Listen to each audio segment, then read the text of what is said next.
Number 1. The stranger in the mirror effect. Our journey begins in a place of daily ritual, a space we look at but rarely see, the mirror.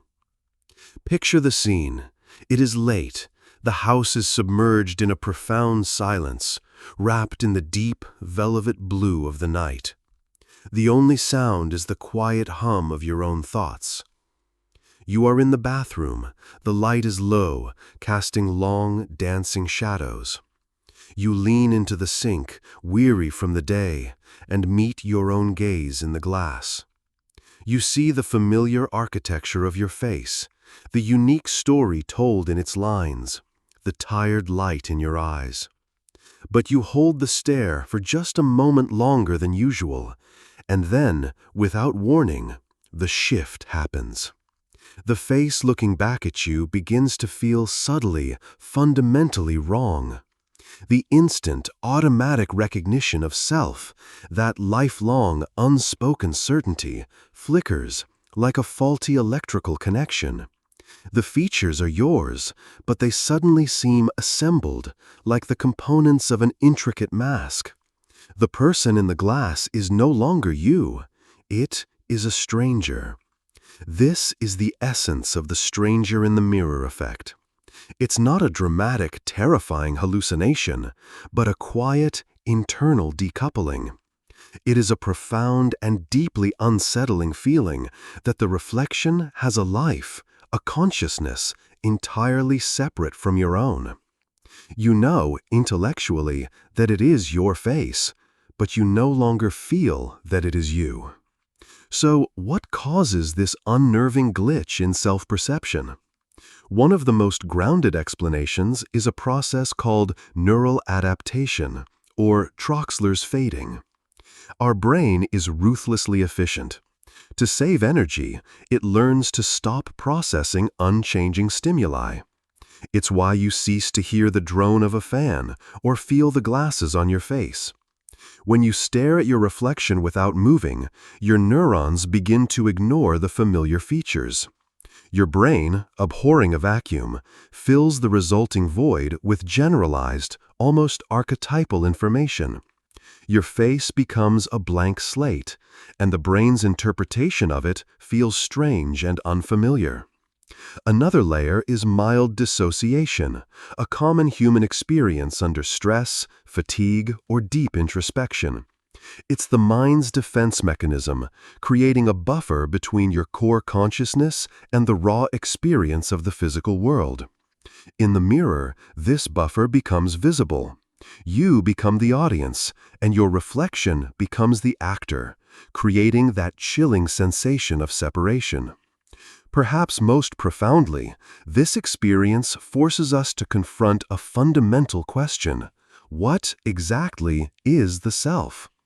Is it the body we inhabit, or the silent observer behind our eyes? The stranger in the mirror effect could be a momentary glimpse into that observer self. For a fleeting moment, our core consciousness may detach from its physical vessel, observing it with a sense of detached, almost alien curiosity, momentarily forgetting it's supposed to be home. The moment passes. You blink or turn away, and the stranger is gone. The connection to yourself feels solid once more. But the glitch has shown you something, that your reality is not as seamless as it appears. The mirror showed you a crack in your perception of space. But what happens when that sense of dislocation is not spatial, but temporal? What happens when a ghost from your subconscious bleeds into the waking day? Imagine the unique emotional atmosphere of a dream, its specific color, its temperature, clinging to you hours later, long after the dream itself has vanished into mist. This is the curious case of our next phenomenon. Number 2. The dream lag phenomenon. We now drift from the reflective surface of the mirror into the deep, mysterious waters of the subconscious. Think back to your last truly vivid dream. Do not try to recall the narrative, the characters, or the impossible events. Instead, try to remember the feeling. Every powerful dream has a unique emotional texture, a specific, tailored blend of cosmic wonder, quiet dread, poignant nostalgia, or baseless anxiety. Usually, this feeling is a fragile thing that evaporates with the morning light, a faint perfume that vanishes before you can truly identify it. The dream lag phenomenon occurs when it doesn't. It is the strange and persistent experience of a dream's emotional atmosphere detaching from the memory of the dream itself and lingering in your waking life for hours or sometimes even days. You will be going about your day, performing a mundane task like making coffee, and suddenly be struck by a profound yet entirely baseless sense of melancholy, or a feeling of urgent, nameless importance will shadow your every thought, making the world seem charged with a secret meaning that you cannot grasp.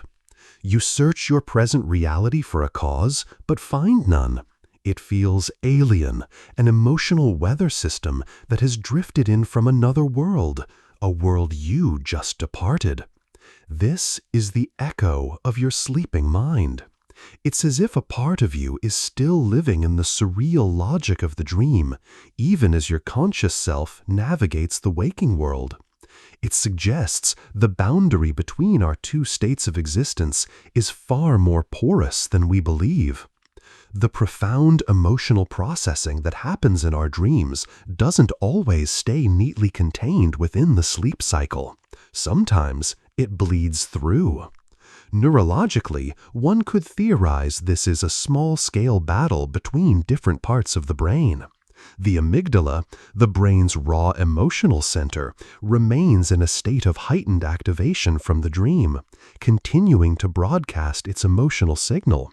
Meanwhile, the hippocampus, which handles narrative and episodic memory, has already moved on, filing the dream away as forgotten data.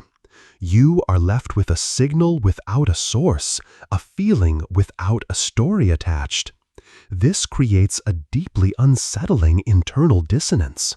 Why do I feel this impending sense of loss on a perfectly sunny day? The answer lies in a forgotten dreamscape. It's a subtle form of haunting, not by a spirit, but by a version of yourself who, just hours before, was living an entirely different life. The dream lag forces you to question the authenticity of your own feelings. It's a psychological jet lag of the soul. Your body has woken up, but your emotions are still in another time zone. This is a glitch, a private internal echo. But what if the echo wasn't internal, but terrifyingly external? Imagine looking not into a mirror and seeing a stranger, but looking across a crowded street and seeing yourself. A perfect copy, made of flesh and blood, living a life parallel to your own. This is where our journey takes us next, into the deeply unsettling territory of the doppelganger. Number 3. The Doppelgänger Anxiety. From the internal echo of a forgotten dream, we now turn our gaze outward to an echo made of flesh and blood. The concept of the doppelganger, the German word for double goer, is an ancient and persistent myth that has haunted humanity for centuries. It is the belief in a spectral or, more terrifyingly, a physical double of a living person, often seen as an omen of misfortune. But we are not here tonight to discuss folklore. We are here to explore the modern psychological phenomenon, the sudden, paralyzing anxiety that arises from the mere possibility of a doppelganger's existence. This isn't about actually seeing your double. For most, the anxiety is more abstract, an intrusive thought that grows into a profound existential dread. It is a deeply unsettling thought experiment that the mind can fall into, often late at night, in the quiet moments of introspection. It begins with a fleeting, innocent thought. What if there was someone out there who looked exactly like me? But then, in the fertile soil of the anxious mind, the thought metastasizes. What if they have my name? What if they are living a better version of my life, succeeding where I have failed? Or worse, a darker version, committing acts for which I might be blamed, tarnishing a reputation I have spent a lifetime building. The doppelganger anxiety is a profound crisis of identity. We are culturally and perhaps biologically conditioned to believe we are singular. Our face, our voice, our life story, they are the bedrock of our identity.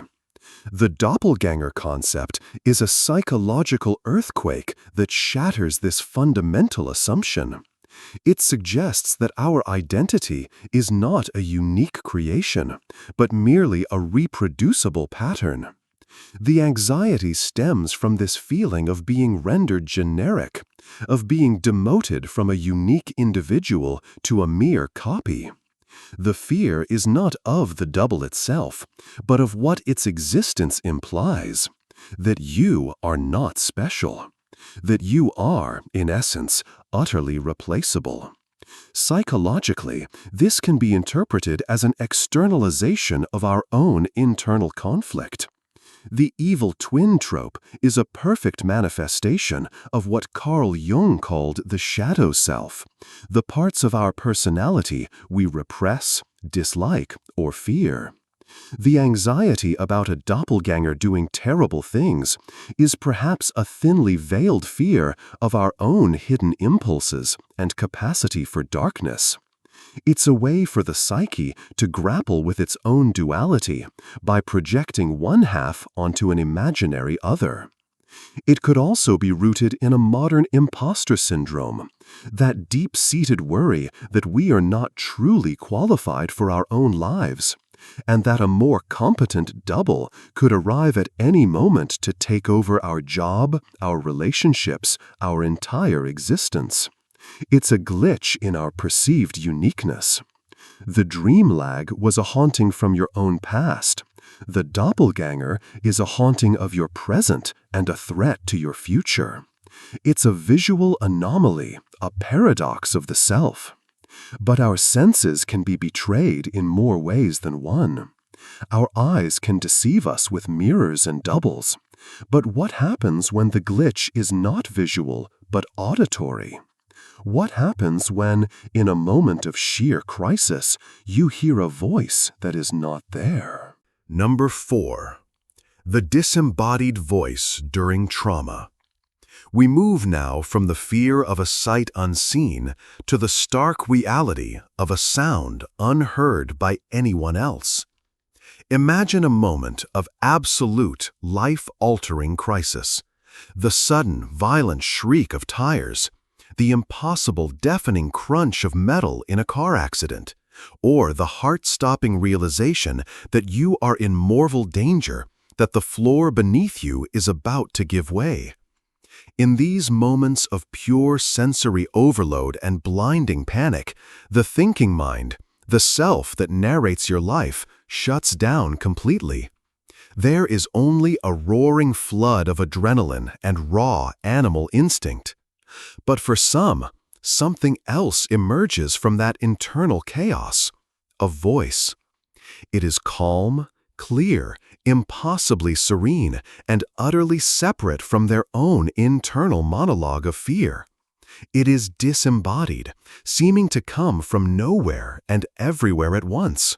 The voice doesn't scream or panic. It simply directs. Turn the wheel now. Unbuckle your seatbelt.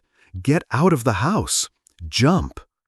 This is the disembodied voice during trauma, a phenomenon where individuals in life-threatening situations report hearing clear, concise, instructional guidance from an unknown and unseen source. Survivors of accidents, assaults, and disasters often describe the voice in strikingly similar terms. It is genderless, emotionless, and possesses an absolute authority that cuts through the fog of their panic, compelling them to act without hesitation. This is not the fragmented, chaotic chatter of a psychosis. It is a singular, focused, and often life-saving auditory experience. What is the source of this calm command in the heart of chaos? From a neurological perspective, this could be an extraordinary and elegant coping mechanism of the brain under extreme duress. It's plausible that the brain, recognizing that its emotional centers are overloaded and useless, isolates its executive function, the rational, problem-solving part of the prefrontal cortex. It then projects this pure, logical function as an auditory command, essentially giving itself orders in the most direct and efficient way possible. It's a form of radical mental triage, splitting the panicked self from the survival self and letting the survival self take the wheel. Psychologically, it can be seen as the ultimate manifestation of the internal supervisor, what some spiritual traditions might call the higher self. It is the core of our being, the part dedicated solely to self-preservation, speaking directly to our body when our conscious, ego-driven mind is incapacitated. It answers a fascinating question. Who are we when we are stripped of our fear? What is left when the panicked ego is silenced? This voice might be the answer. It is a glitch in our normal cognitive processing, but it's a glitch that works in our favor. It's a silent, auditory presence that guides us through disaster. This experience leaves us with the undeniable feeling of an unseen helper. But not all unseen presences feel so benign. Sometimes the feeling isn't of a single helpful voice, but of countless silent eyes. A feeling that you are perpetually on a stage, performing for an audience that isn't there. This brings us to our next psychological landscape. Number 5. The invisible audience syndrome. From the sound of a single, unheard voice that guides, we now tune in to the silent pressure of 1,000 unseen eyes that judge. This phenomenon, known as the invisible audience syndrome, is the pervasive internal sensation that you are being watched, scrutinized, and evaluated by an unseen audience, even and especially when you are completely alone. It's a feeling many experience with excruciating intensity during adolescence, where every action feels like a performance for one's peers. But for some, it persists as a quiet, background hum throughout their lives, a constant low-level awareness of being perceived. This is not paranoia in the clinical sense. You don't necessarily believe that government agents have planted cameras in your walls. It's a more subtle, more intimate, and more psychological state. It's the persistent feeling that your life is a performance.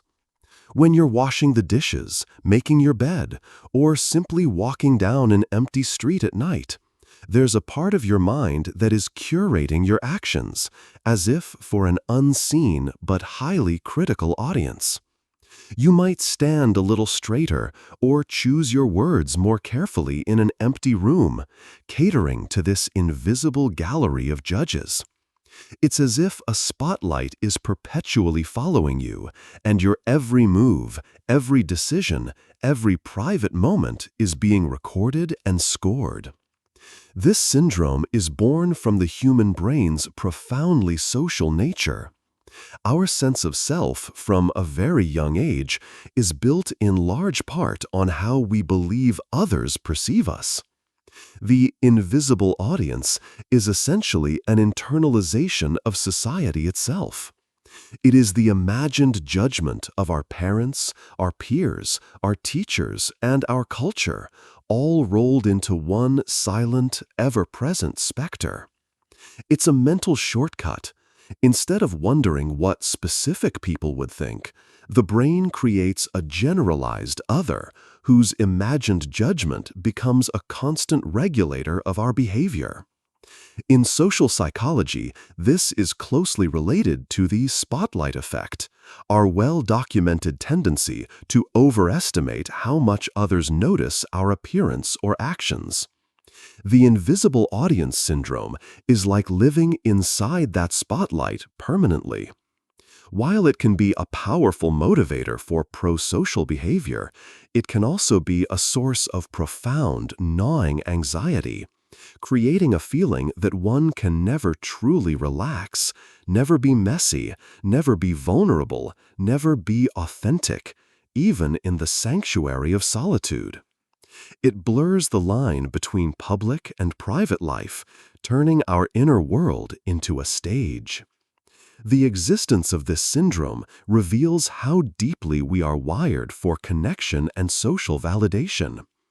Our brains create an audience even when none exists, because on a fundamental level, we do not know how to exist without one. This feeling of being constantly observed is a mental construct, a glitch in our social perception. It's a loss of control over who gets to see us. But what happens when the loss of control is even more fundamental? What if the glitch affects not how you are seen, but the very tool you use to communicate your identity to the world, your voice? This is what we explore next in one of the most baffling phenomena in all of neuroscience. Number 6. The foreign accent syndrome. We have explored a voice that isn't there and an audience that isn't real. Now we confront something even stranger. A voice that is undeniably yours, emerging from your own throat, but which speaks in a tongue that is not. This is the bewildering and profound reality of foreign accent syndrome.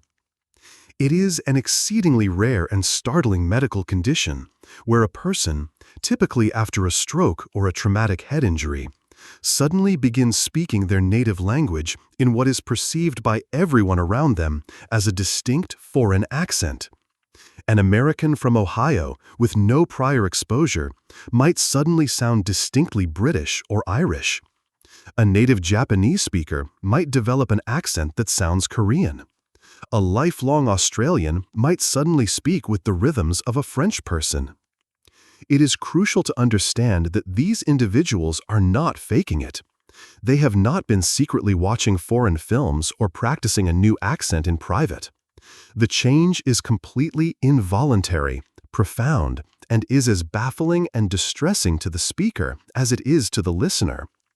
The person's internal experience is one of profound and dizzying dislocation. They hear the words coming out of their own mouth, but the sound, the rhythm, the intonation, the very music of their speech is alien. They still know all the same words and grammar. The content of their language is perfectly intact. But the delivery system, the vocal identity they have had their entire lives, has been overwritten by an intruder. Neurologically, this syndrome is a fascinating puzzle that illuminates the incredible complexity of language production in the brain. Speech is not just about choosing words from our mental dictionary. It involves a lightning-fast symphony of incredibly precise motor controls governing the tongue, lips, jaw, and vocal cords. Together, these produce what linguists call prosody, the rhythm, stress, and intonation of speech that makes an accent unique. Foreign accent syndrome is believed to be caused by damage to these very specific motor control centers for speech in the brain. This damage doesn't erase language, but it disrupts the delicate, lifelong choreography of articulation. The resulting speech pattern is altered. Interestingly, it doesn't actually conform to the rules of a real foreign accent, but it shares enough characteristics, altered vowel sounds, different syllabic stress, that the brains of listeners instinctively categorize it as foreign. It is, in effect, a new, unique accent belonging only to that one individual in the entire world. The psychological impact is immense. Our voice is a cornerstone of our identity. It is how we present ourselves, how we connect, how we are known. To have it change so dramatically overnight can trigger a deep and terrifying identity crisis. You are, in a sense, a foreigner in your own voice. It's a glitch not in perception, but in production. A reminder that the self we project is reliant on the most fragile neural wiring. This phantom accent is a vocal anomaly, but the mind can create phantom sensations that are even more visceral. From a voice that feels foreign, we now turn to a touch that feels undeniably real, but has no source whatsoever. Number 7. The phantom touch illusion. From an alien sound emerging from our own mouth, we now descend into the even more intimate and arguably more fundamental territory of our own skin. We explore a sensation that feels utterly real, physically present, and externally caused, yet has no physical cause at all. This is the phantom touch illusion. Imagine you are sitting perfectly still in a quiet room, perhaps reading or lost in thought. Your hands are resting on a table in front of you or on your lap. Suddenly, you feel a distinct, unmistakable sensation, a light, specific tap on your right hand. You look down instantly. Nothing is there. There is no insect, no stray thread, no drip from the ceiling, no breeze from an open window. Yet the feeling was as real, as crisp and defined as any other touch you've ever felt. It wasn't a vague itch or a dull tingle. It was a specific, localized event in space and time. A phantom touch. This illusion is a surprisingly common, silent glitch in our somatosensory system. It's a powerful testament to the fact that our perception of reality is not a direct, passive recording of the outside world, but an active and sometimes flawed construction happening within the brain. Your brain is constantly being bombarded with a torrent of noisy, ambiguous, and often meaningless data from countless nerve endings all over your body. Most of this is simply background static, which the brain skillfully filters out so you can focus on what's important. The phantom touch illusion is what happens when the brain's filter makes a small but significant mistake. It misinterprets a random, spontaneous firing of a few neurons in your hand as a legitimate external event. To make sense of this signal, your brain instantly creates a corresponding sensation to explain it. In essence, your brain has created a small, perfect hallucination of touch because it prefers a hallucination to unexplainable data. This becomes particularly clear in laboratory settings with experiments like the famous rubber hand illusion. In these studies, a person's real hand is hidden from their view, and a realistic fake rubber hand is placed in front of them. When an experimenter uses two brushes to stroke both the hidden real hand and the visible rubber hand in perfect synchronization, the person's brain often performs an incredible trick. It adopts the rubber hand as its own. The person begins to feel the sensation of touch as originating directly from the fake rubber hand. The phantom touch reveals the brain's desperate, unceasing need to create a coherent narrative of reality. It will literally remap your own body sense to make sensory input make sense. These spontaneous phantom touches can be deeply unnerving. They blur the line between what is internal and what is external, making us question the trust we place in our most fundamental senses. It suggests our entire sensory world is a carefully managed simulation, and sometimes, for a fleeting moment, we can see the code running. We feel a ghost in the machine. These phantom sensations are typically fleeting and internal. They are messages from nowhere. But what if that feeling wasn't just a touch? What if it was a profound sense of a presence, a full-bodied entity standing right beside you, especially when you need it most? This is the core of our next mystery. Number 8. The third man factor. We have felt a touch from an unseen source. Now, we explore the palpable, undeniable presence of an unseen person. This is not a haunting, but a helping. It is a profound and mysterious phenomenon known as the third man factor, or sometimes the third man syndrome. It is a surprisingly common experience reported by people pushed to the absolute razor-thin limits of human endurance. Mountaineers trapped in blizzards, polar explorers lost in the white void, shipwreck survivors adrift on the open ocean, and even astronauts isolated in the silence of space. In their moment of greatest isolation and desperation, when they are on the verge of physical and mental collapse, they report the sudden, unshakable sensation of a presence joining them. This third man is not perceived as a vague feeling or a trick of the light, but as a real, distinct entity. It might sit beside them in a snow cave, offering silent comfort. It might walk alongside them on a grueling trek, providing a steadying rhythm. It might place a phantom hand on their shoulder to offer encouragement. The presence is almost always perceived as benevolent, calm, and deeply supportive.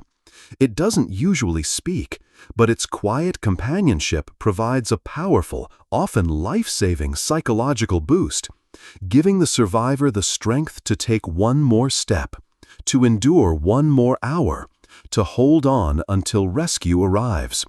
Famous explorers like Sir Ernest Shackleton and the mountaineer Reinhold Messner have documented this experience with a sense of profound awe, convinced they would have perished without their unseen companion. So what is this mysterious helper?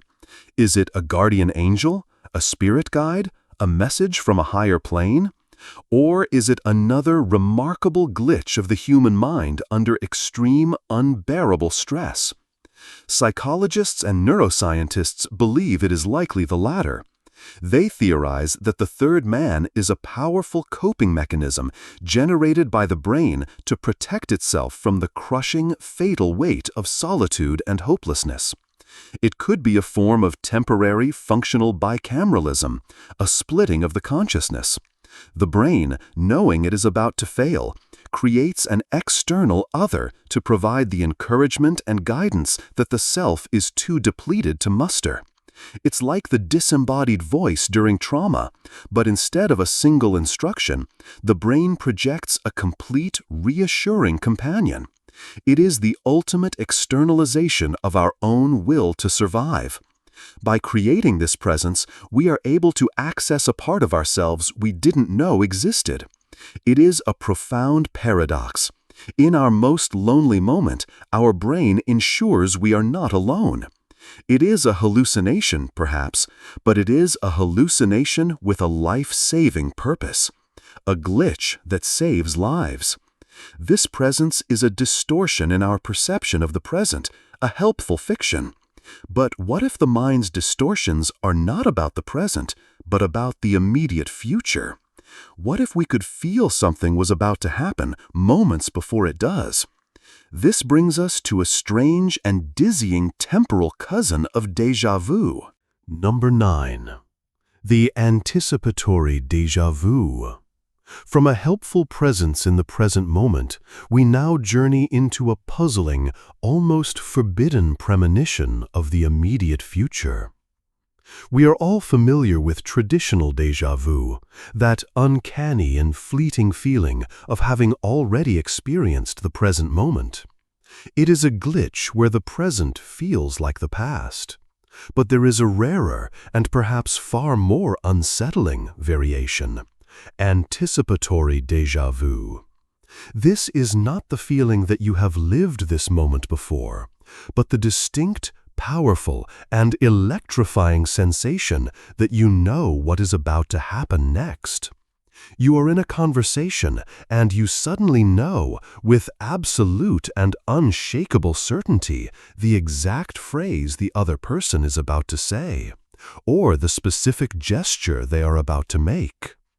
You are walking down the street, and you know, in a flash of insight, that a red car is about to turn the corner, or a bird is about to take flight from a specific branch. And then, a second later, it happens, precisely as you foresaw.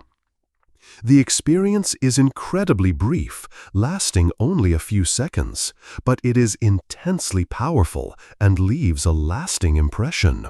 For that brief moment, it feels as if you have stepped outside the normal, linear flow of time, and are reading from a script of reality that was somehow delivered to you moments in advance. This isn't a vague intuition or a lucky guess. It is a specific, detailed, and immediately verifiable premonition of the near future. The feeling is often accompanied by a sense of profound strangeness, a feeling of the uncanny, as if the fundamental laws of cause and effect have been momentarily suspended just for you. So what is happening in the brain during these bizarre temporal glitches? One leading theory suggests it's a momentary misfiring in the brain's highly sophisticated memory and prediction systems. Our brain is, at its core, a prediction machine. It constantly and subconsciously makes thousands of micro-predictions about the future based on past experiences and current sensory input. This is how we catch a ball or finish someone's sentence. Anticipatory déjà vu could be a momentary short circuit where this normally subconscious prediction process becomes conscious. The prediction is generated and sent to our awareness a split second before the actual sensory input arrives.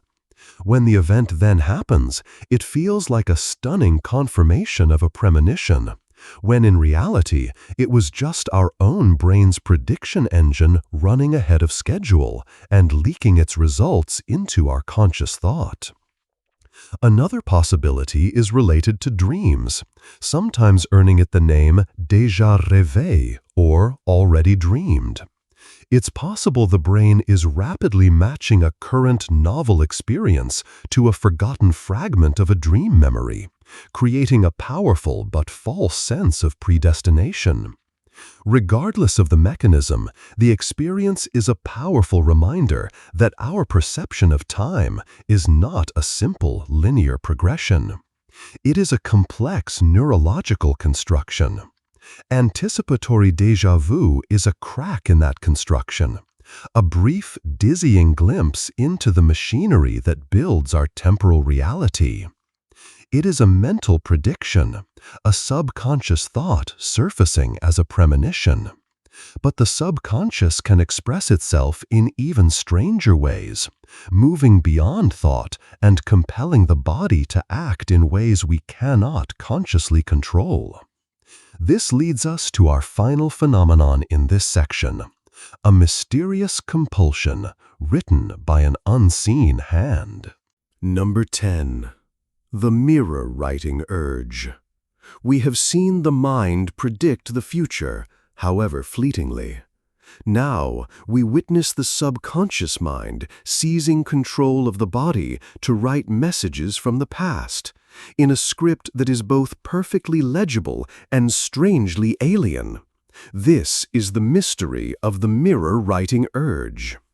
Mirror writing is the act of writing in the direction opposite to the natural way for a given language, with the individual letters reversed, so that the result appears perfectly normal when viewed in a mirror. While it can be a fun trick to learn consciously, the true psychological phenomenon is the spontaneous, unintentional, and often uncontrollable urge to do it.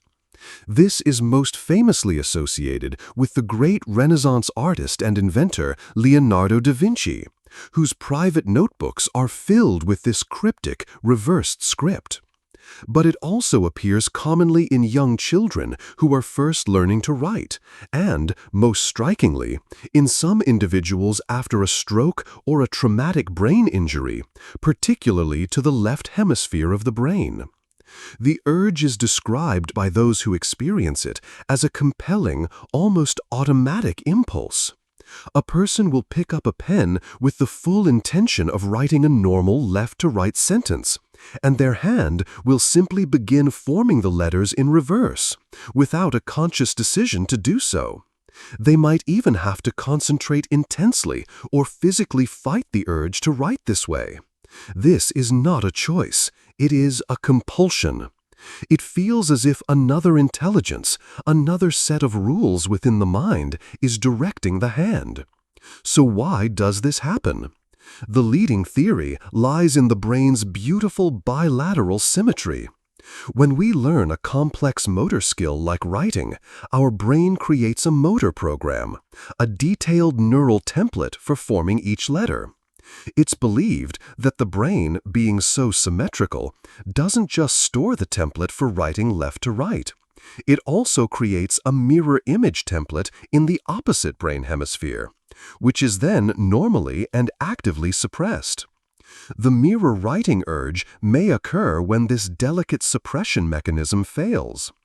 In the case of a stroke damaging the left hemisphere, which typically controls language and writing for right-handed people, the uninjured right hemisphere might take over. With the dominant hemisphere offline, the right hemisphere's dormant mirrored motor program is free to express itself. The hand is now being controlled by the mirror image brain. In young children, this suppression mechanism is not yet fully developed or robust, which is why they so often spontaneously reverse individual letters like B and D, or write entire words in mirror script before settling on the correct orientation. It is a temporary, fascinating window into the brain's raw, unedited, and symmetrical processing. The phenomenon is a powerful example of how our abilities are defined not just by what we learn, but also by what our brain learns to inhibit. It reveals a hidden, mirrored world of intention within our own minds. It is a glitch in our motor control that reveals a hidden symmetry in our cognition. These 10 phenomenon, from the stranger in the glass to the message written in reverse, are just the first steps on our journey tonight. They are silent glitches in the way we perceive the world around us. But now we must go deeper, beyond the senses, into the very architecture of what makes us who we are, our memories and our thoughts. The next part of our exploration will take us into even more unsettling territory, into a world where memory itself can bleed, time can go missing, and thoughts may not be our own. Number 11. The memory bleed effect. In our last exploration, we witnessed glitches in the perception of the world around us. Now we turn inward, to the quiet, sacred archive of the self, our memory. But this archive is not the stable, stone library we imagine it to be. Its walls are permeable, its books are constantly being rewritten, and sometimes the stories bleed into one another. This is the memory bleed effect. It is the subtle, yet deeply unsettling phenomenon where memories from disparate sources, dreams, films, books, stories someone else told you, become interwoven with your own genuine autobiographical past. You might recall a childhood birthday with vivid detail, only to slowly realize the memory of the golden afternoon light and the specific pattern on the tablecloth were taken directly from a scene in a movie you saw years ago. The core emotion of the memory is yours, but its sensory details have been contaminated. Or you might share a detailed anecdote about a past holiday, only for a friend to gently point out that it was they who lived that experience and told you about it. For a moment, your mind refuses to accept it. The memory feels so completely, authentically yours. This effect reveals a profound truth about memory. We are not passive recorders of history. We are active storytellers. Our brain, specifically the hippocampus, does not store memories like files on a computer. Instead, it stores the key components of an experience: the emotion, the location, the people involved. When we remember, our brain rapidly reconstructs the event from these components. And in this reconstruction process, it often borrows details from other sources to fill in the gaps. This is known as source amnesia. We retain the memory fragment, but we forget its origin. This process is happening constantly, quietly editing the story of our lives. The brain's goal is not perfect accuracy. Its goal is a coherent and useful narrative. If a detail from a dream makes a real memory more vivid or emotionally resonant, the brain may seamlessly stitch it in, without asking for permission. This becomes especially potent with emotionally charged media. A powerful film doesn't just show you a story, it gives you a simulated experience. Your brain processes the fear, the joy, the love in a way that is neurologically similar to a real event. These powerful, borrowed experiences then lie dormant in your memory, waiting to be unconsciously plagiarized by your own mind to patch up a weaker, genuine memory. The memory bleed effect is a glitch in our mental accounting. It forces us to ask a terrifying question. If my memories are a collage of the real and the imagined, then who is the person in my stories? How much of my personal history, the foundation of my identity, is a work of fiction I have unknowingly co-authored? It suggests our self is a far more fluid, more creative, and more fragile entity than we dare to believe. The bleeding of one memory into another is a corruption of data. But what happens when the data is not corrupted, but simply gone? What happens when it's not a single detail that's missing, but an entire chapter, a whole block of time that has vanished without a trace? Number 12. The missing time phenomenon. From the unsettling fusion of memories, we now descend into an even greater abyss, the complete absence of memory. This is the missing time phenomenon, an experience that is far more common than many realize. It is the distinct and jarring realization that a period of time, from a few minutes to several hours, has passed without your conscious awareness, leaving a perfect, seamless blank in your recollection. This is not the simple absent-mindedness of forgetting where you placed your keys. This is the feeling of having been switched off and then switched back on again, with the world having moved on without you. The most common example is highway hypnosis. You are on a long, monotonous drive. You pass a familiar landmark, and then, in what feels like the blink of an eye, you are 30 miles further down the road, with absolutely no memory of the journey in between. You have no recollection of the turns you made, the cars you passed, or the songs that played on the radio. Yet, you navigated it all perfectly. Your body was present, your brain was active, but your conscious self, the you that experiences and remembers, was completely absent. This state, known as automaticity, occurs when our brain delegates a familiar, repetitive task to our subconscious motor programs. The conscious mind, no longer needed for the task, is free to wander or simply enter a low-power state. The brain decides, for efficiency's sake, that the events of this period are not important enough to be encoded into long-term memory. It is a deliberate, pragmatic deletion of data. But the phenomenon can be more profound and unnerving. In moments of extreme stress, trauma, or even profound fatigue, the mind can experience what is known as a dissociative state. Dissociation is a mental defense mechanism where the mind detaches from physical or emotional experience to protect the individual from pain that is too overwhelming to process. During a dissociative episode, the brain's memory encoding function can be severely impaired or shut down entirely. This results in significant gaps in memory, a period of time that is simply and terrifyingly gone. This raises profound philosophical questions about the nature of consciousness. If you were driving the car, but you have no memory of it, were you truly there? If your consciousness is not continuously recording, does it cease to exist in those gaps? The missing time phenomenon suggests that our conscious experience of the world is not a constant flowing river, but a series of snapshots, with the brain editing out the boring or painful moments to create the illusion of a continuous film. It is a glitch in our perceived continuity of self, a silent and unnerving reminder that our awareness can be taken offline without our consent. Missing time is an absence, a total silence in the mind's archive. But what if the glitch is not a silence, but an extra sound?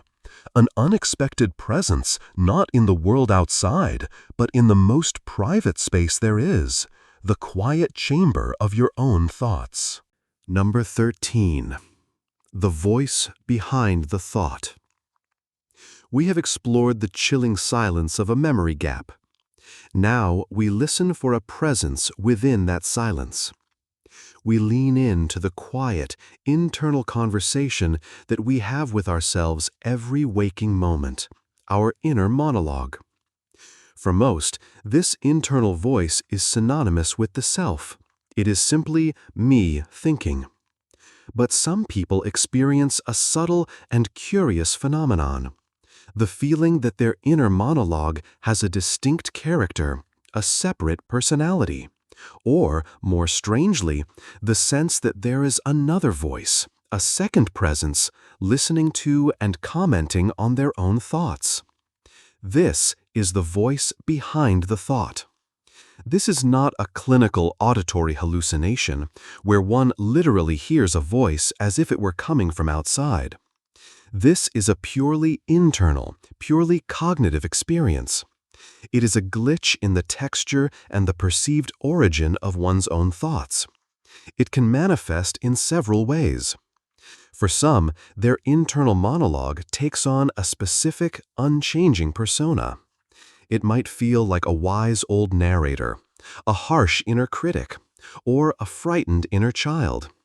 They perceive their thoughts not just as content, but as dialogue with a consistent character that is not entirely them. For others, the experience is even more distinct. They have their normal stream of consciousness, their own thoughts, but they perceive a secondary stream of thought, a voice behind the thought, that observes, judges, and sometimes even argues with the primary voice. It feels like having a quiet, invisible companion living inside your head. Where does this perceived other come from? Psychologically, it is a manifestation of the complex, multifaceted nature of the human psyche. We are not a single monolithic self, but a collection of different parts, desires, and fears. The voice behind the thought can be seen as the personification of one of these parts, the superego acting as the inner critic, or the subconscious expressing a deep-seated fear. A more radical and fascinating theory was proposed by Julian Jaynes in his concept of the bicameral mind. Jaynes theorized that until a few thousand years ago, humans did not experience consciousness as a unified internal space. Instead, one hemisphere of the brain would issue commands experienced as an external, godlike voice, which the other hemisphere would obey. Jaynes argued that what we now call schizophrenia might be a vestige of this ancient mental structure. While highly debated, his theory offers a compelling lens through which to view the voice behind the thought, as a faint echo of a time when our minds were fundamentally divided. This phenomenon is a glitch in our sense of cognitive unity. It reminds us that even our innermost thoughts may not be a monologue, but a silent, lifelong dialogue between the different, hidden parts of who we are. From a voice behind a thought, we now turn to a more disturbing fusion, the feeling that a thought itself is not just a thought, but a dangerous and powerful action. Number 14. The thought-action fusion trap. We have felt the presence of a second voice within our own minds. Now we explore a terrifying glitch in moral reasoning, where the boundary between a harmless thought and a harmful action completely dissolves. This is the thought-action fusion trap. It is a cognitive distortion most commonly associated with obsessive-compulsive disorder, but experienced by many, where an individual comes to believe that having a negative or intrusive thought is morally equivalent to performing the action of that thought. In the landscape of the mind, a thought becomes as real, as dangerous, and as damning as a deed. Imagine standing on a high balcony. A fleeting, horrifying thought flashes through your mind. I could jump. For most people, this call of the void is quickly dismissed as a bizarre, meaningless brain glitch. But for someone caught in the thought-action fusion trap, the thought itself is evidence of a sinister desire. The mind reasons, if I thought it, a part of me must want to do it. The thought makes me a suicidal person. The thought itself is a betrayal of my will to live. The same logic applies to intrusive thoughts about harming others. A new mother holding her baby might have a sudden horrific image of dropping the child. Instead of dismissing it as a random misfire of an anxious brain, she interprets it as proof that she is a monstrous, unnatural mother, capable of unthinkable acts. This is the moral component of thought-action fusion. The likelihood component is just as powerful. This is the belief that thinking about an event will increase the probability of it happening. If you have a persistent thought about your house burning down, you may feel that your thoughts are somehow magically broadcasting a signal to the universe, making the fire more likely. You feel a desperate need to perform rituals, checking the stove 100 times, arranging objects in a certain way, to neutralize the power of your dangerous thought. This phenomenon stems from a deeply ingrained, almost primitive belief in magical thinking. It's the ancient human idea that the world of the mind and the world of matter are deeply interconnected. Psychologically, it's driven by an inflated sense of responsibility and a desperate desire for control in an uncertain world. If you believe your thoughts have power, then you feel a crushing responsibility to police every single one of them, an impossible and exhausting task. The thought-action fusion trap is a cruel prison built by the mind itself. It is a glitch in our ability to distinguish between internal fantasy and external reality, turning the beautiful, chaotic landscape of human thought into a dangerous minefield. Our thoughts and actions become one. But what if the glitch is not in our own thoughts, but in our emotions? What if the very feeling you are experiencing at this moment is not even yours? Number 15. The borrowed emotion effect. We have seen how a thought can be fused with an action, creating a private moral crisis. Now we explore a similar but more mysterious fusion. A fusion between your emotional state and that of another person. A process so seamless and subconscious that you experience another's feelings as your own. This is the borrowed emotion effect. This goes far beyond simple empathy. Empathy is seeing someone cry and feeling sadness for them. You understand their context and you react to it. The borrowed emotion effect is being in a seemingly neutral environment, like a quiet coffee shop, and suddenly being flooded with a profound wave of sadness, a deep, aching grief that has no context in your own life.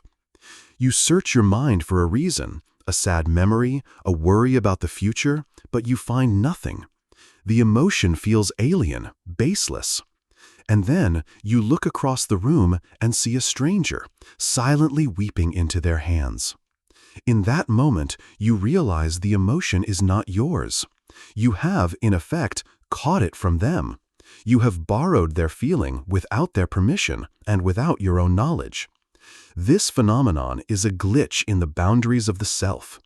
It suggests that our emotional state is not a fortress, but a permeable membrane, constantly influenced by the invisible currents of emotion flowing around us.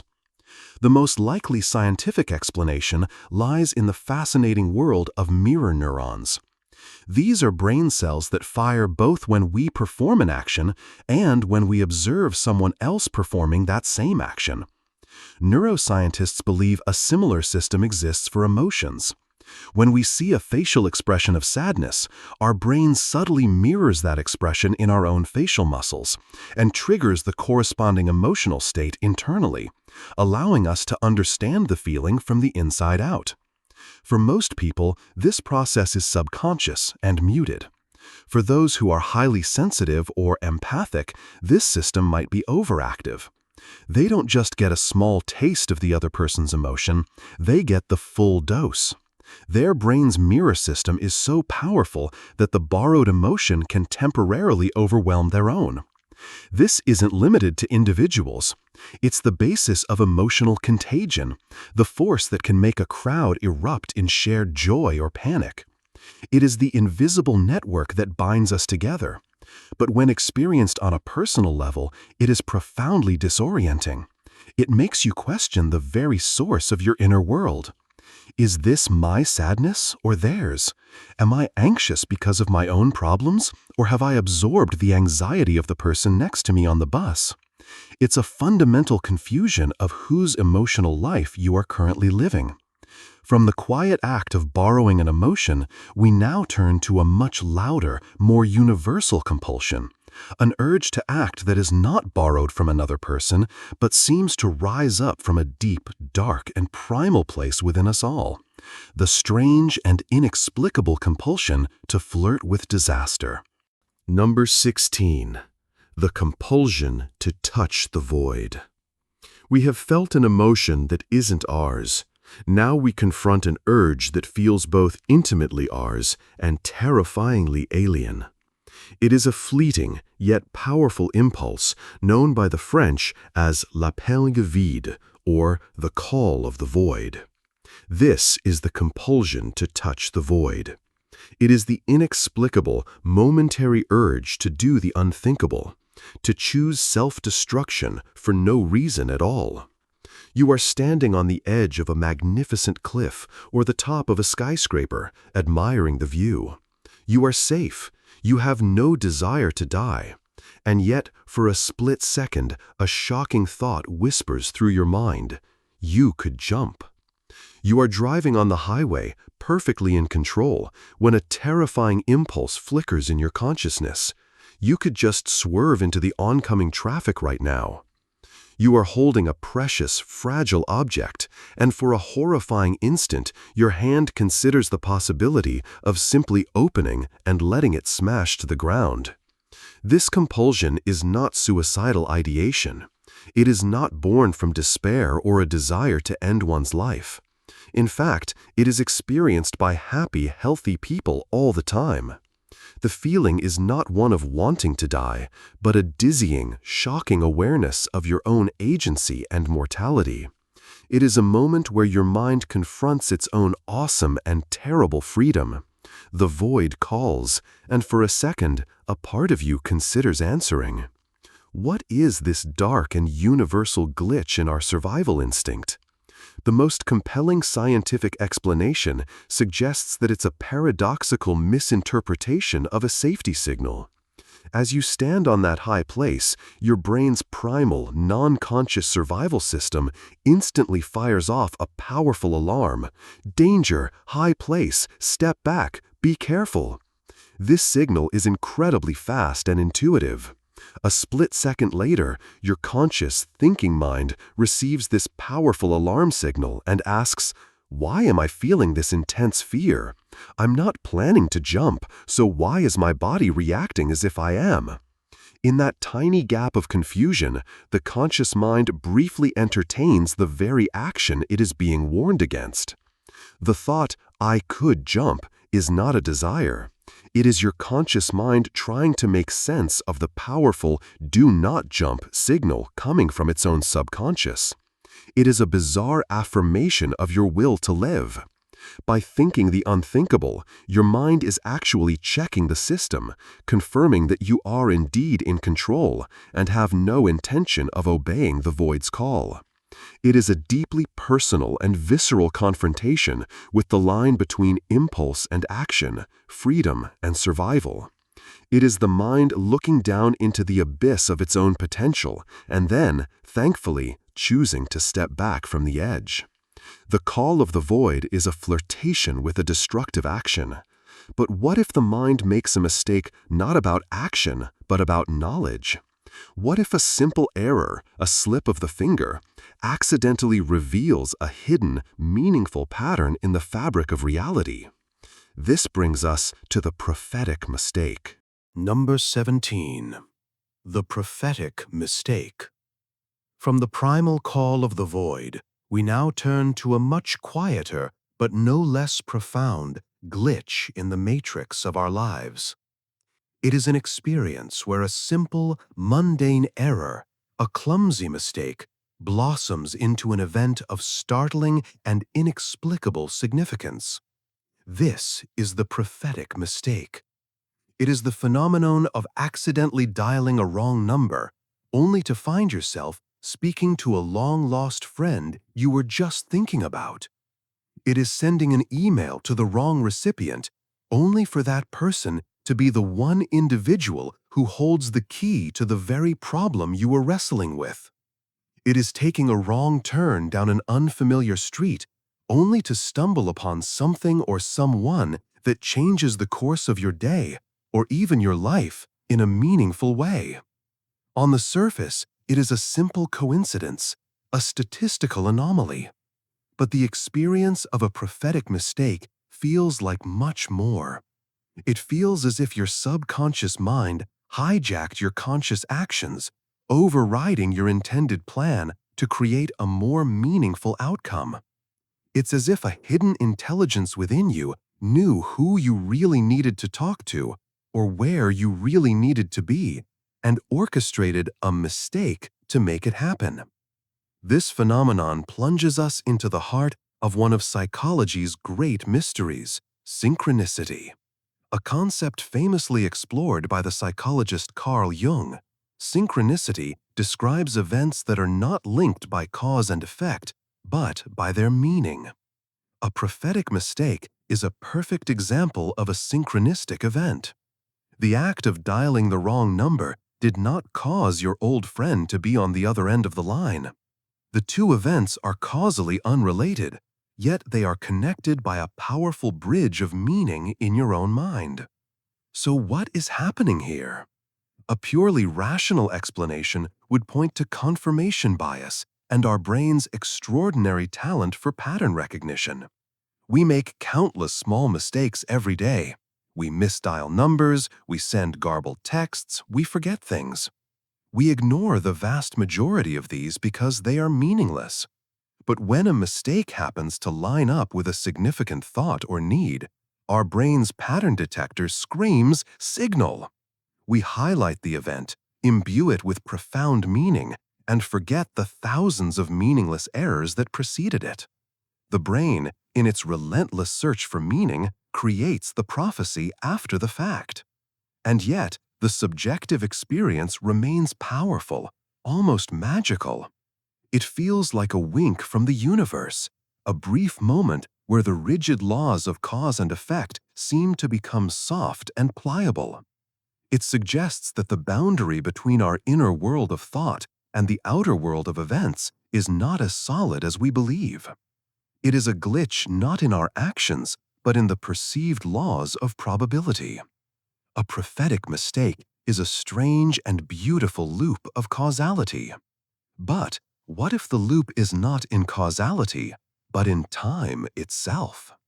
The feeling of being stuck, of having to relive the same moments over and over again, like a damaged record. This brings us to the time loop sensation. Number 18. The time loop sensation.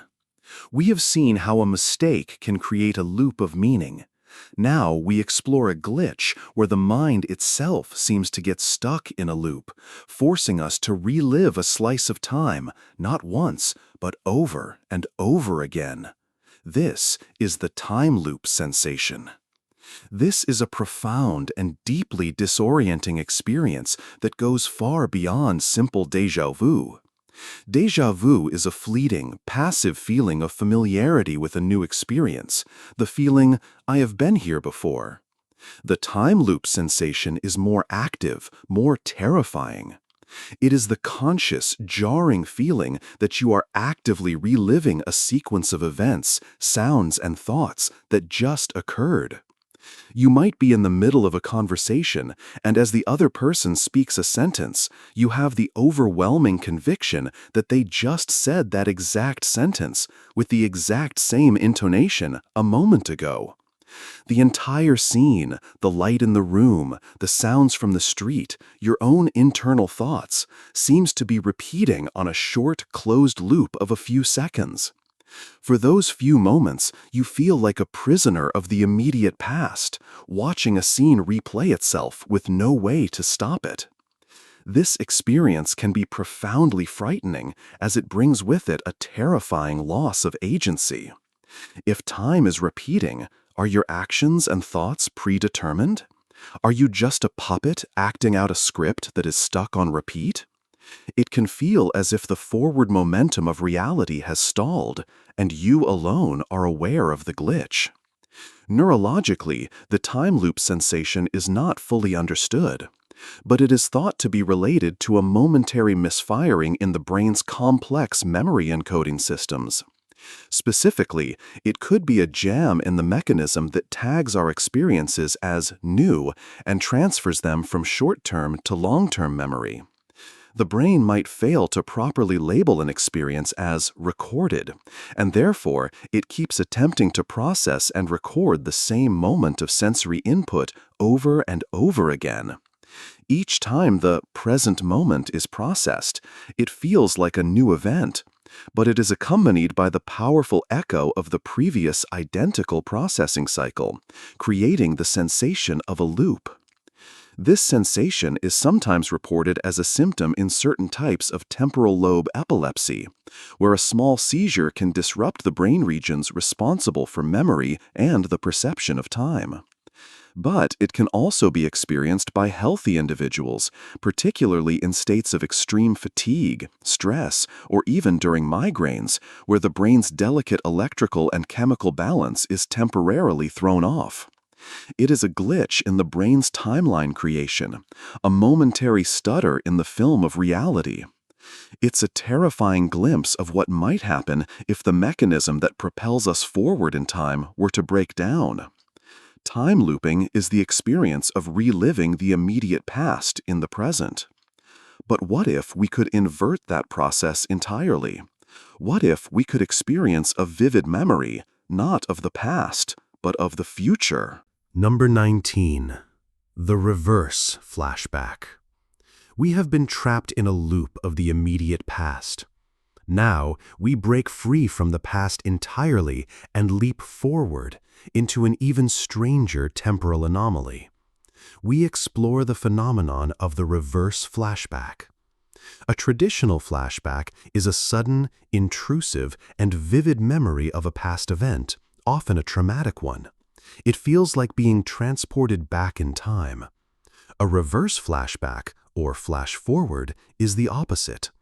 It is a sudden, intrusive, and vividly detailed sensory memory of an event that has not yet happened.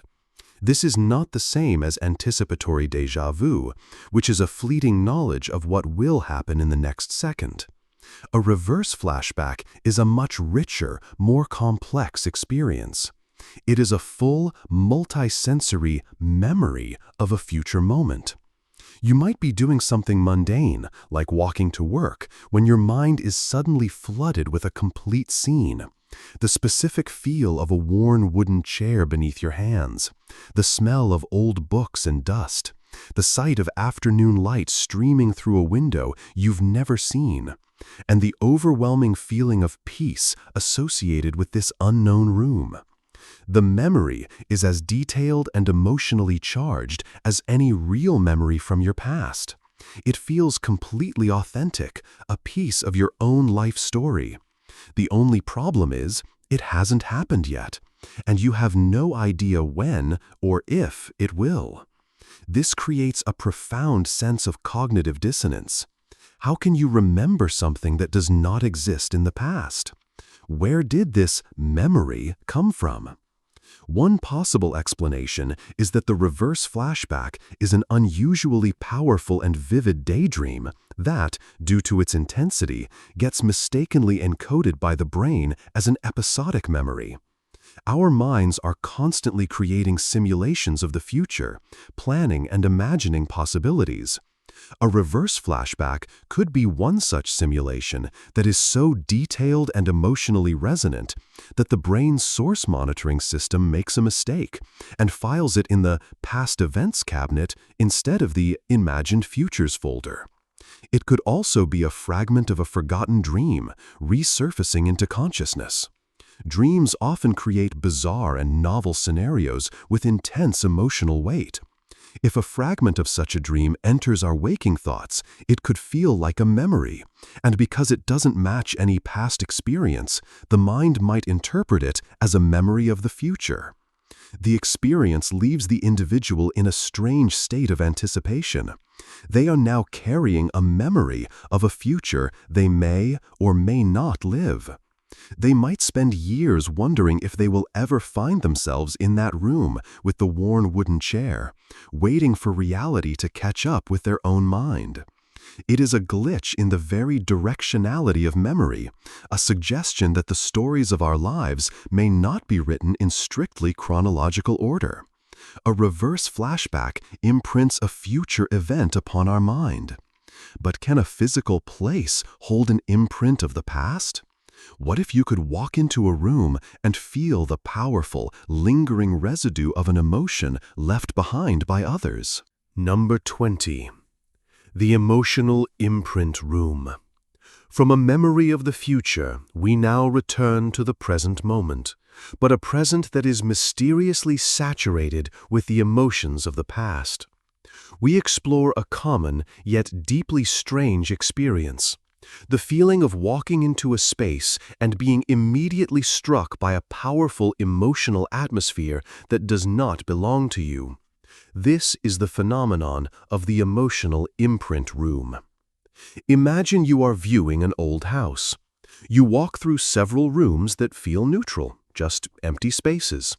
But then you step into a small bedroom upstairs, and you are instantly hit with an overwhelming, palpable wave of profound sadness.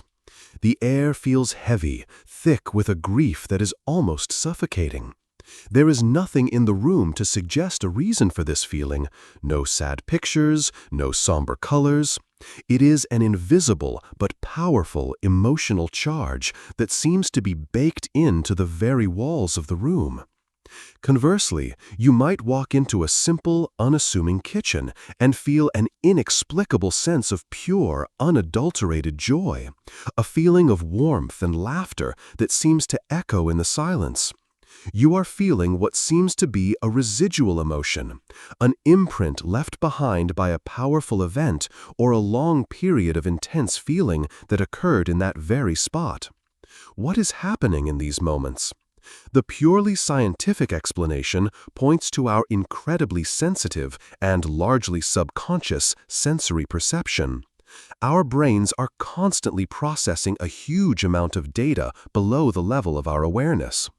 The emotional imprint of a room might be our subconscious mind's interpretation of a confluence of subtle physical cues. The specific quality of light, a faint, almost unnoticeable scent, a subtle drop in temperature, a low-frequency sound known as infrasound that can induce feelings of unease or awe, or even the way sound echoes in a space. Our rational mind doesn't notice these individual inputs, but our emotional brain pieces them together and produces a holistic feeling, a gut reaction to the space. This place feels sad. Psychology also points to the power of expectation and suggestion.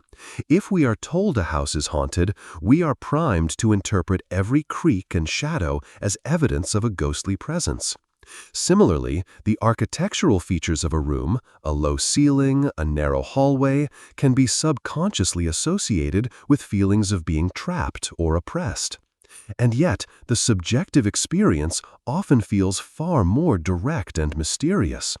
It feels as if emotions themselves can soak into a physical location, lingering long after the people who felt them are gone. It's a deeply animistic idea, the belief that the world around us can absorb and retain a piece of our inner lives. It is a glitch in the perceived barrier between mind and matter. It makes us wonder if the spaces we inhabit are silent witnesses, passive archives of all the joy, sorrow, and rage that has unfolded within them.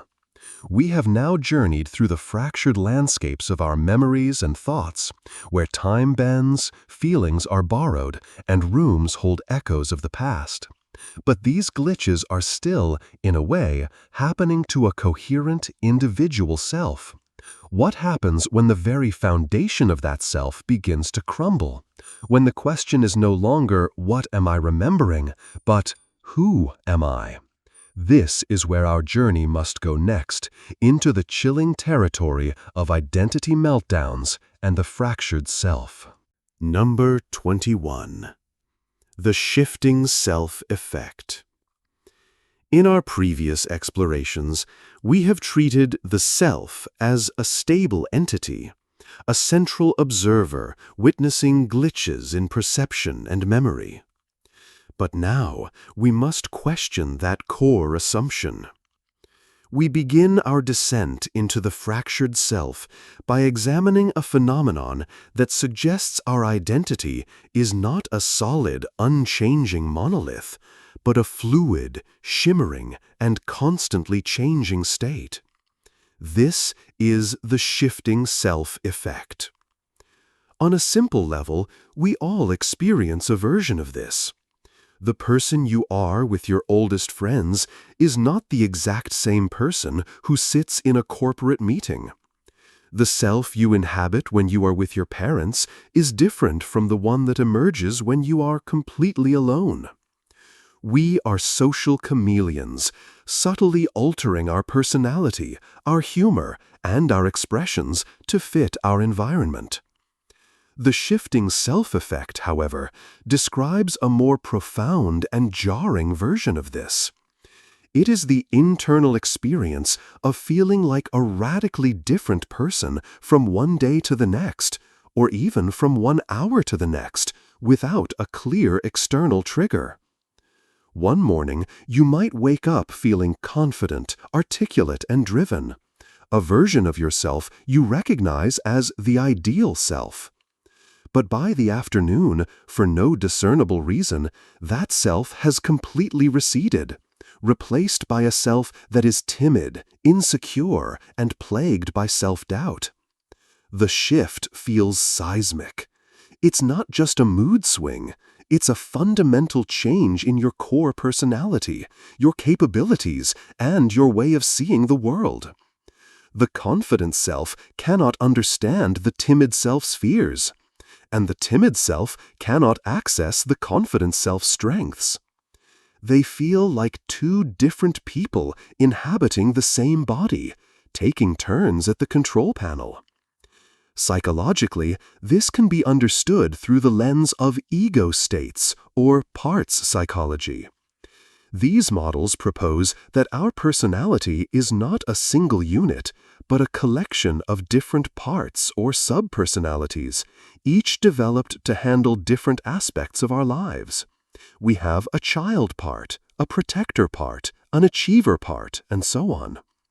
The shifting self-effect occurs when the transitions between these parts are not smooth and integrated, but abrupt and disjointed. Instead of a harmonious committee, our inner world feels like a sequence of takeovers. This experience forces a deeply unsettling question. Who is the real me? Is it the sum of all these shifting parts? Or is there a central true self that is simply being obscured by them? Or, most disturbingly, is there no true self at all? Only the endless, shimmering dance of these different states. It's a glitch in our perceived continuity of character. It suggests that the person we call I is not a fixed point, but a process, a conversation, a constant state of becoming. Our identity is not a statue carved from stone, but a river, constantly flowing and changing its shape. The shifting self implies a multiplicity within one body. But what if that feeling of multiplicity is more specific? A feeling not of many selves, but of precisely two, locked in a silent, lifelong embrace. This is the unspoken twin feeling. Number 22. The unspoken twin feeling. We have explored the idea of the self as a shifting collection of different parts. Now, we focus on a more specific and haunting form of internal multiplicity, the persistent, lifelong feeling that you were meant to have a twin. This is the unspoken twin feeling. This is not the grief of someone who actually lost a twin at birth. This is an entirely psychological phenomenon, an innate and baseless conviction that a fundamental part of you is missing because your other half, your identical counterpart, was never born. A person experiencing this might go through life with a strange, phantom sense of presence. They may feel a deep, inexplicable bond with one side of their body, or feel a sense of conversation when they are alone, as if silently communicating with this unspoken other. They might have recurring dreams of a doppelganger, not as a threat, but as a long-lost companion. The feeling is often one of a profound and nameless loneliness, a feeling that no matter how many friends or partners they have, no one can ever fill the space reserved for this ghost sibling. It is a feeling of being fundamentally incomplete, of searching for a reflection that was never cast. Where could such a specific and powerful feeling originate? Psychologically, it can be seen as a powerful manifestation of our own internal duality. We all have conflicting impulses, a shadow self that coexists with our conscious ego. The unspoken twin feeling could be a way for the psyche to personify this internal division. The twin becomes the vessel for all the paths not taken, the personality traits not expressed, the life unlived.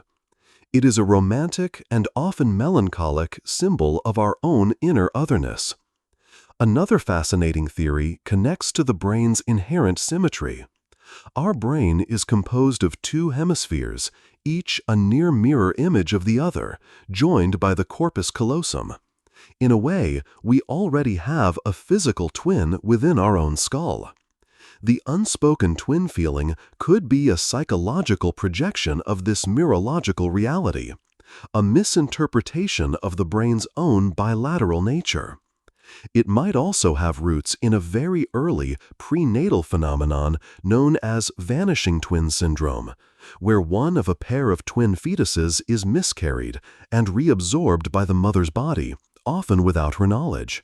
Some speculate that the surviving twin might retain a deep, cellular or energetic memory of their lost sibling, leading to a lifelong, subconscious sense of loss and incompletion. Whether its roots are psychological, neurological, or biological, the experience is a profound glitch in our sense of wholeness. It is a haunting by a life that was never lived, a love for a person who never existed.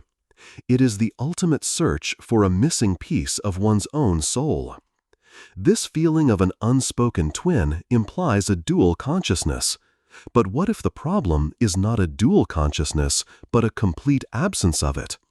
What if you look back and realize you have been acting for hours with no one in control? This brings us to the unnerving experience of autopilot episodes. Number 23. The Autopilot Episodes. We have felt the presence of a silent, invisible twin. Now we explore the opposite, the chilling absence of any self at all. A state of being where the body moves, acts, and even speaks, while the conscious mind, the you that you identify as, is merely a passive observer, or is not present at all. This is the unnerving reality of autopilot episodes. This experience is a more profound and extended version of highway hypnosis. It's not just about forgetting a few minutes of a drive. It's about coming back online after an hour or more, with the sudden, shocking realization that you have performed a series of complex tasks without any conscious volition. You might wake up to find yourself in the middle of cooking a meal, having a conversation, or having completed your work for the morning, with only a vague, dreamlike memory of how you did it. Your body went through the motions perfectly, guided by a hidden, automatic intelligence.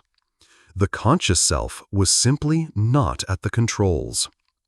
During these episodes, the individual often feels like a passenger in their own body. They might watch their hands type an email or hear their own voice speak, but the actions feel divorced from their own will. There is a profound and terrifying sense of detachment, as if the connection between mind and body has been severed. It feels like watching a movie of your own life, but a movie in which you are not the director. So, what is happening when we are on autopilot?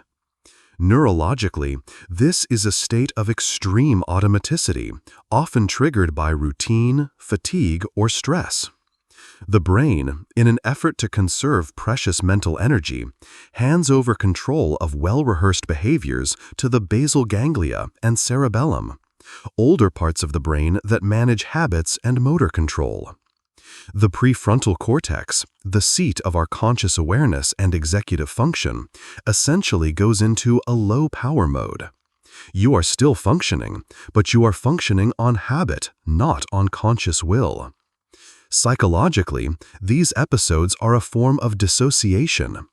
It's a defense mechanism where the mind creates a distance from reality. While it can be an efficient way to get through a boring or stressful day, it can also be deeply unsettling. It raises fundamental questions about free will and identity. If you can perform complex actions for hours without conscious input, who or what is actually in charge? Who is the autopilot? Is it just a collection of learned habits, a biological robot? Or is it a deeper, subconscious self that takes over when the conscious ego is tired or overwhelmed? The autopilot episode is a glitch in our sense of agency. It reveals that our conscious self, the I that we cherish as the captain of our ship, may be more of a figurehead than we realize, often abdicating its command to a silent, efficient, and mysterious crew running the machinery deep below deck. From the absence of a driver, we now turn to a glitch in the driver's license photo, a momentary failure to recognize the very face of the self that was supposedly absent. Number 24. The Delayed Identity Recognition. After experiencing the feeling of being absent from our own actions, we now explore a related and equally strange glitch in the process of self-identification. A momentary but profound failure of the mind's facial recognition software when it is pointed at the most familiar face of all, your own. This is the phenomenon of delayed identity recognition. This is a more specific and jarring experience than the general strangeness of the stranger in the mirror effect. It is a sudden, sharp, and confusing lag in the process of recognition. You might be scrolling quickly through photos on your phone and pause on a group shot, thinking, "Who is that person?" for a full second or two before the shocking realization dawns, "That person is me." Or you might catch a glimpse of your reflection in a shop window and perceive it simply as a person walking, without the immediate automatic tag of self before your brain catches up and closes the recognition gap. In that brief moment of delay, you see yourself as the rest of the world sees you, as an object, an other. The subjective feeling of being you is momentarily disconnected from your physical appearance. For a split second, the link between your internal identity and your external image is broken. The experience can be incredibly disorienting. It's like your brain's most basic search function has momentarily failed, unable to find a match for its own file. Where does this momentary self-blindness come from?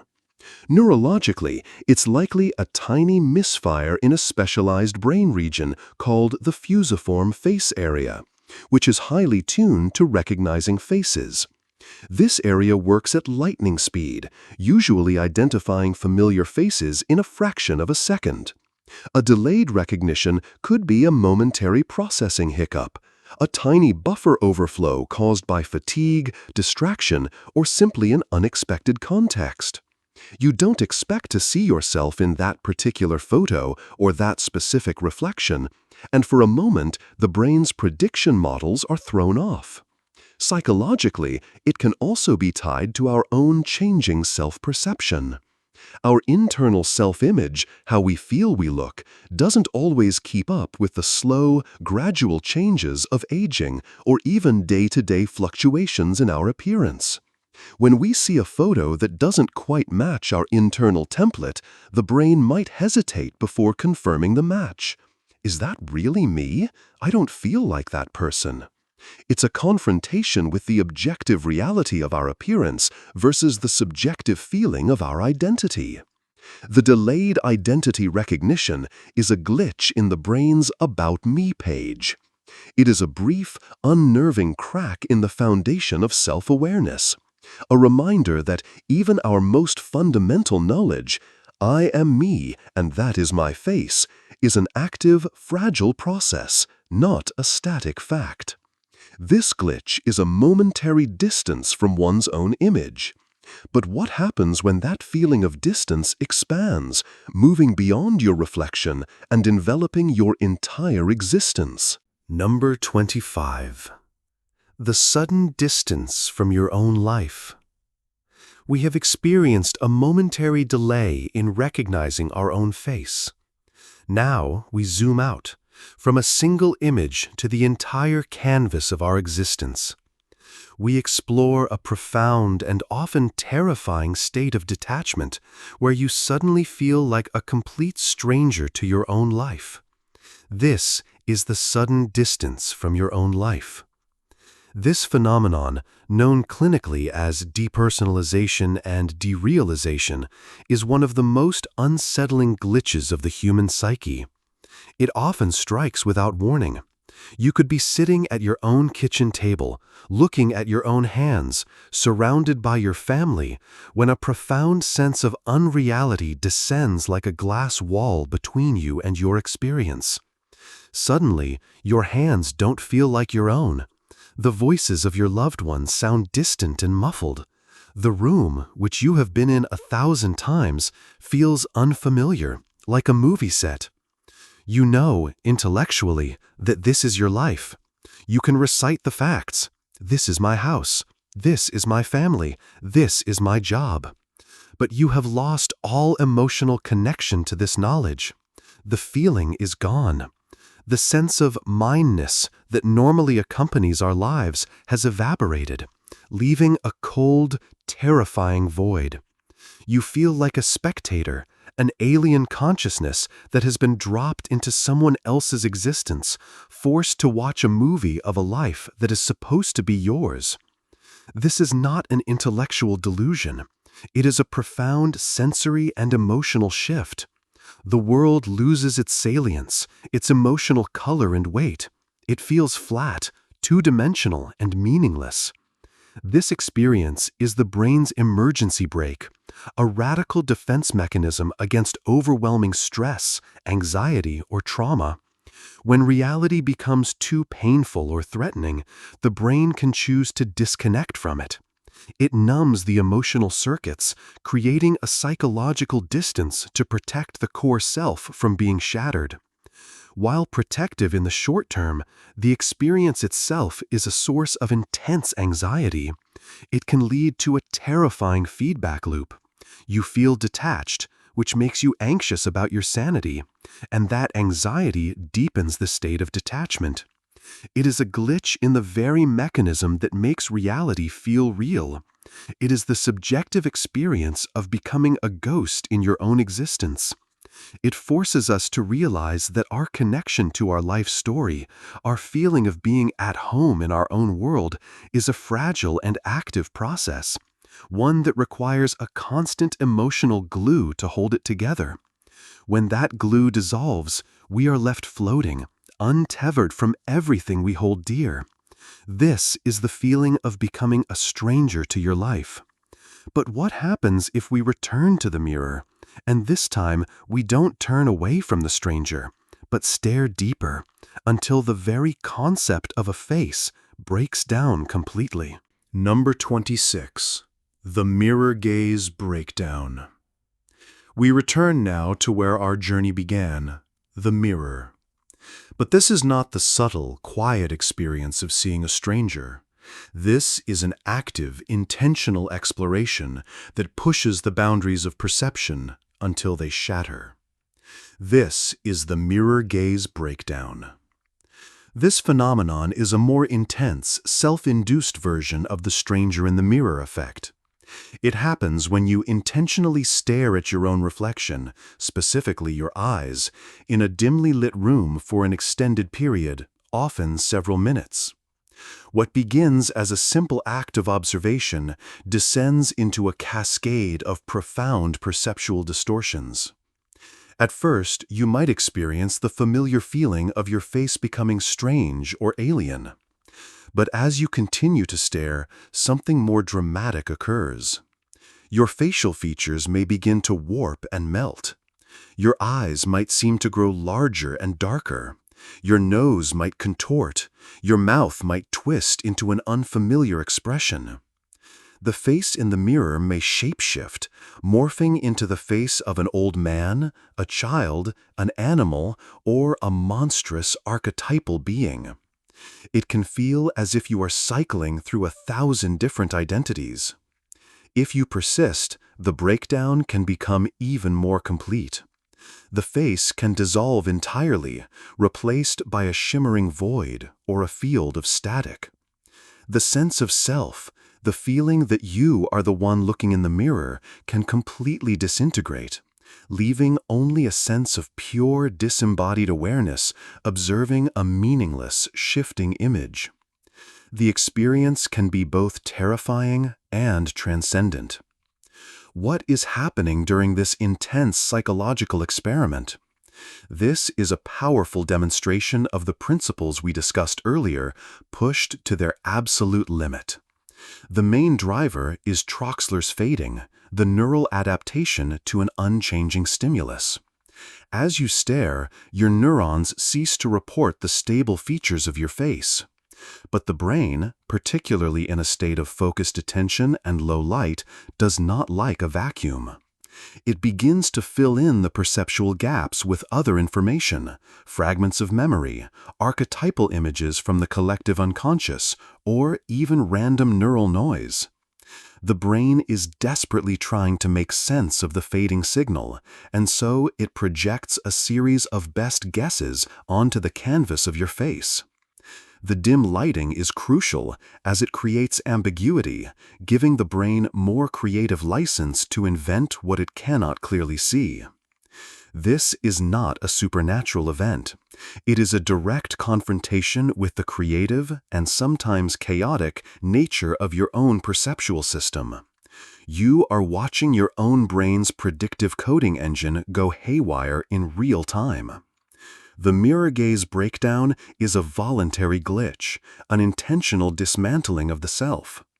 It is a powerful, and for some, frightening, reminder that our face, the symbol of our identity, is a fragile construct, a fleeting image that our brain works tirelessly to keep stable. When we force the system to break, we see what lies beneath, the raw, untamed, and shape-shifting nature of pure consciousness. A breakdown in the mirror shatters our visual self.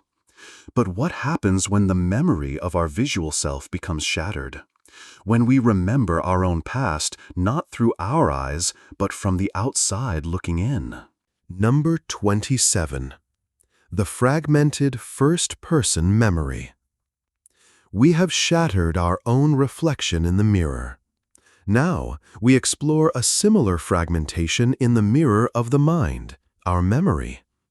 We delve into a curious phenomenon where our own life stories are not remembered from the inside out, but from the outside in.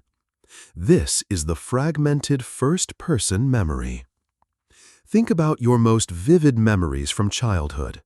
When you recall them, do you see the world through your own child-sized eyes, in the first person? Or do you see a small child, who you know to be you, playing in the scene as if you are a floating camera, watching from a third-person perspective?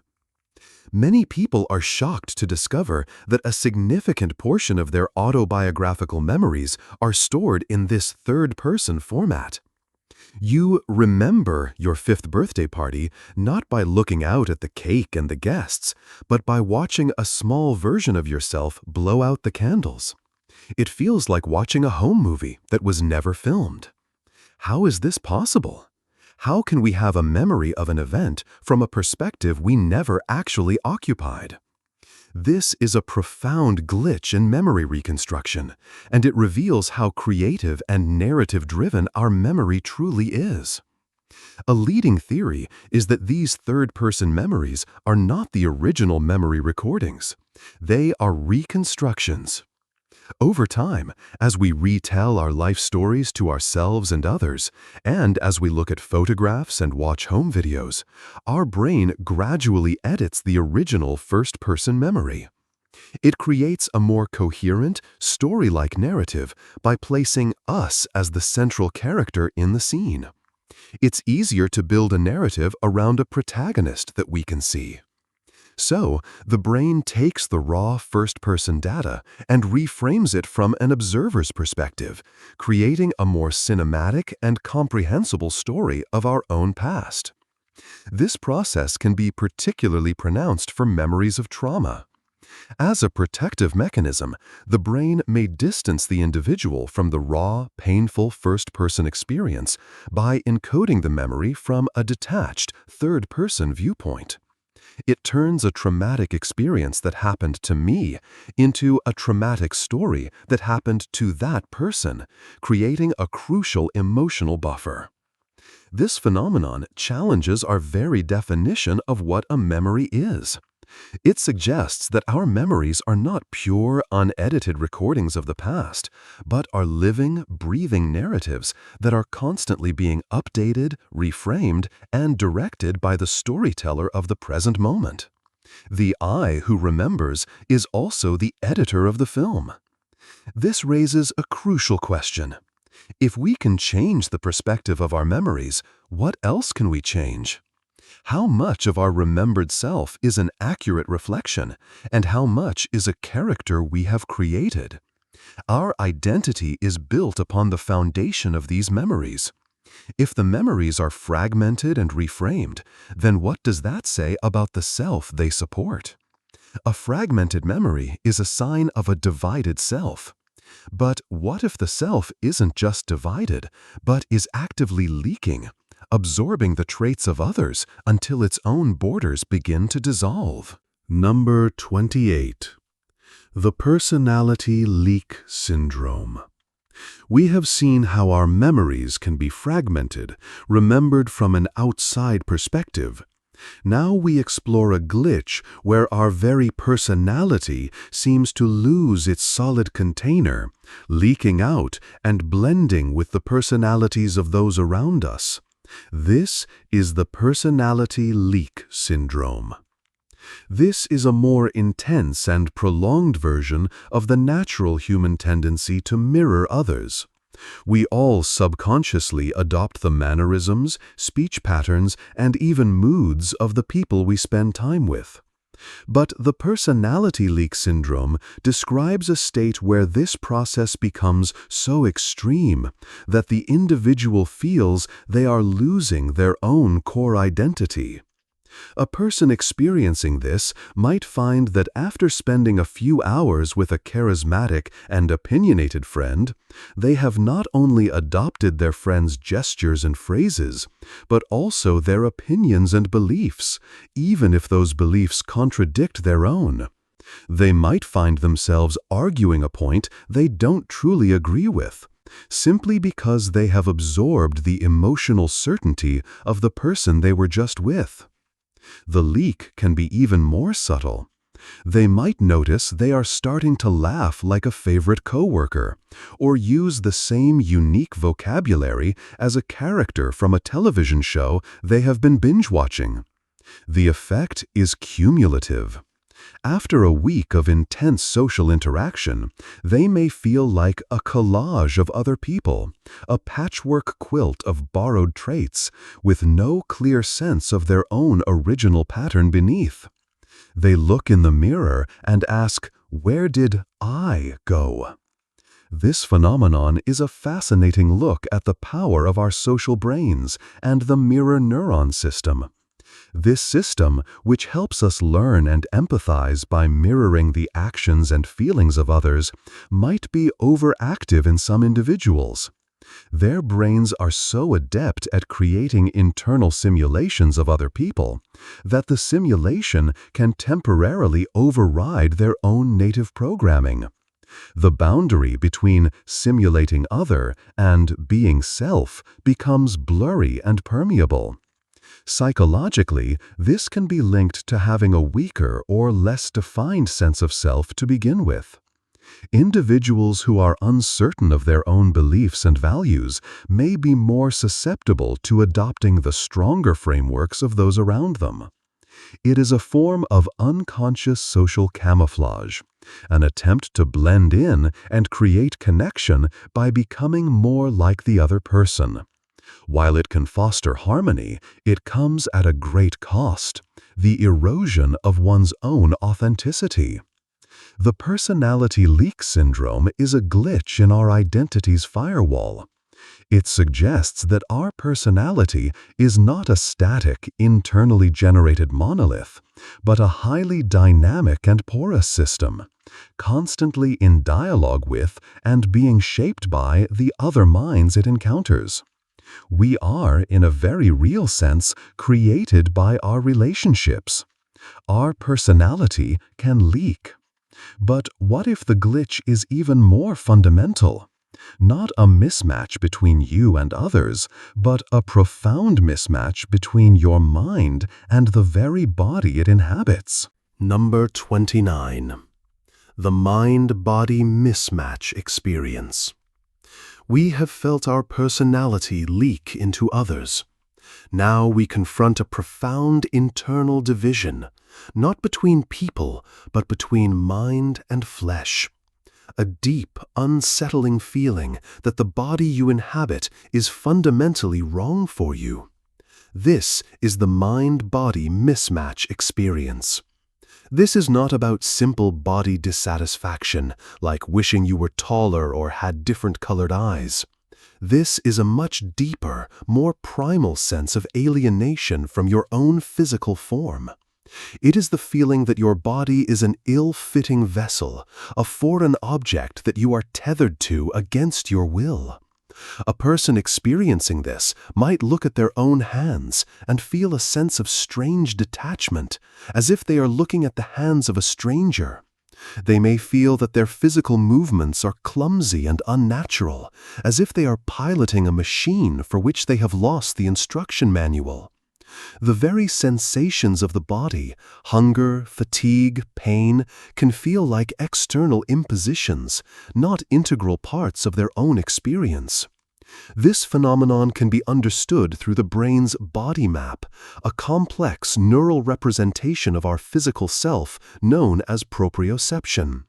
This internal map tells us where our limbs are in space and creates our sense of physical ownership. The mind-body mismatch experience is a glitch where this internal wrap becomes desynchronized from the actual physical body. Your brain's idea of you no longer aligns with the physical reality of you. The most extreme and well-known example of this is phantom limb syndrome, where an amputee continues to feel vivid sensations, including pain, in a limb that no longer exists. This proves that the brain's body map can operate independently of the physical body. The mind-body mismatch is a similar, though often more subtle version of this disconnect in a person with a physically intact body. It can also be related to gender dysphoria, where there is a profound incongruence between a person's experienced gender identity and the sex they were assigned at birth. This is a clinical and deeply significant form of the mismatch, highlighting the crucial difference between our biological hardware and our core sense of self. On a more transient level, this mismatch can be triggered by trauma, dissociation, or even profound philosophical contemplation.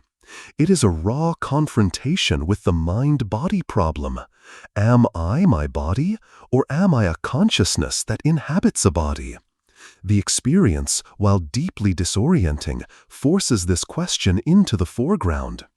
It reveals that our feeling of being at home in our own skin is a fragile and complex neurological achievement, not a given.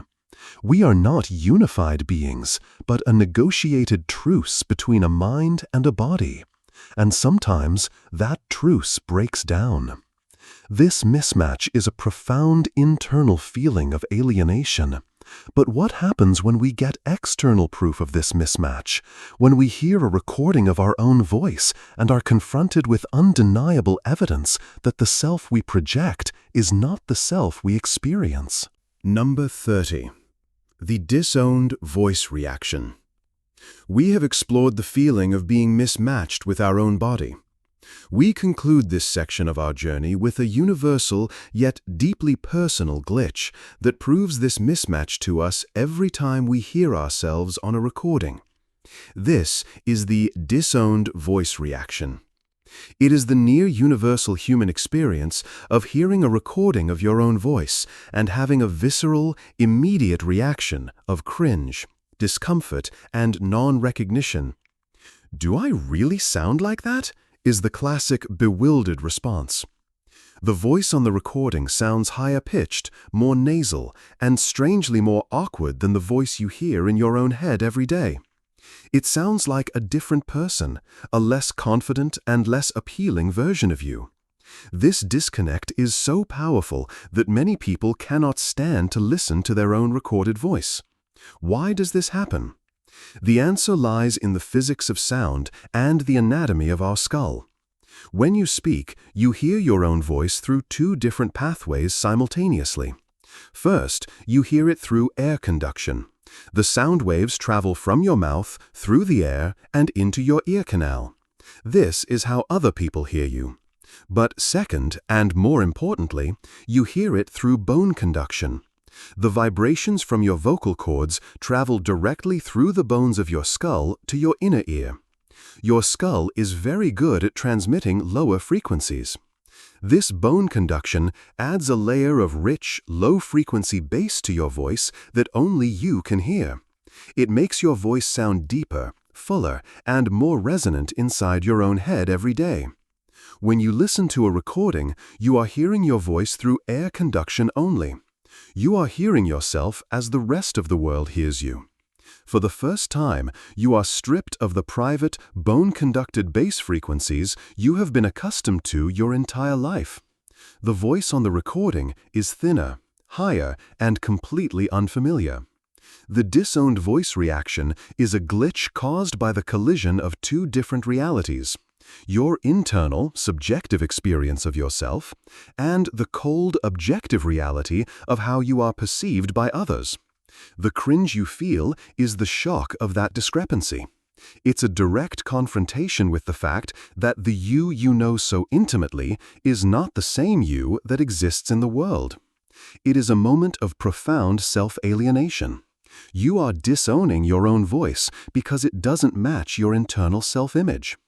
It's a small, everyday phenomenon, but it speaks to a much larger truth. Our sense of self is a deeply private construction. And when we are confronted with external data that contradicts that construction, the result is a jarring and uncomfortable breakdown of identity. We have now seen the self fracture, leak, and dissolve. We have seen it struggle to recognize its own face and its own voice. Our journey must now move beyond the self into the very fabric of reality itself. We will explore glitches in the fundamental laws of time, space, and the strange looping nature of a conscious mind trying to make sense of it all. Number 31. The slow-motion crisis perception. In our journey so far, we have explored glitches in the self, in memory, and in perception. Now we must turn our attention to the very fabric of reality that contains them, time itself. We begin with a dramatic and surprisingly common distortion, a moment where the rigid, ticking clock of our lives seems to melt, stretching seconds into what feels like minutes. This is the slow-motion crisis perception. It is a phenomenon known to soldiers in battle, to drivers in a car crash, to anyone who has ever dropped a precious glass and watched it fall to the floor in what feels like an impossibly long, drawn-out ballet of destruction. In a moment of extreme, life-threatening crisis, time appears to warp. The world slows down. You perceive an incredible wealth of detail. The specific pattern of cracks spreading across a windshield, the expression of fear on a stranger's face, the individual shards of glass tumbling through the air. Sounds may become muffled or distant, as if you are submerged in water. And in the midst of this temporal distortion, your mind often becomes extraordinarily calm and focused. You are not thinking in words, but in pure, efficient action. This state, sometimes referred to as tachypsychia, feels like a temporary superpower, a brief entry into a different mode of being. So, what is happening in the brain to cause this radical shift in our perception of time? Is time itself actually changing? The current scientific consensus says no. Instead, the glitch is in our memory.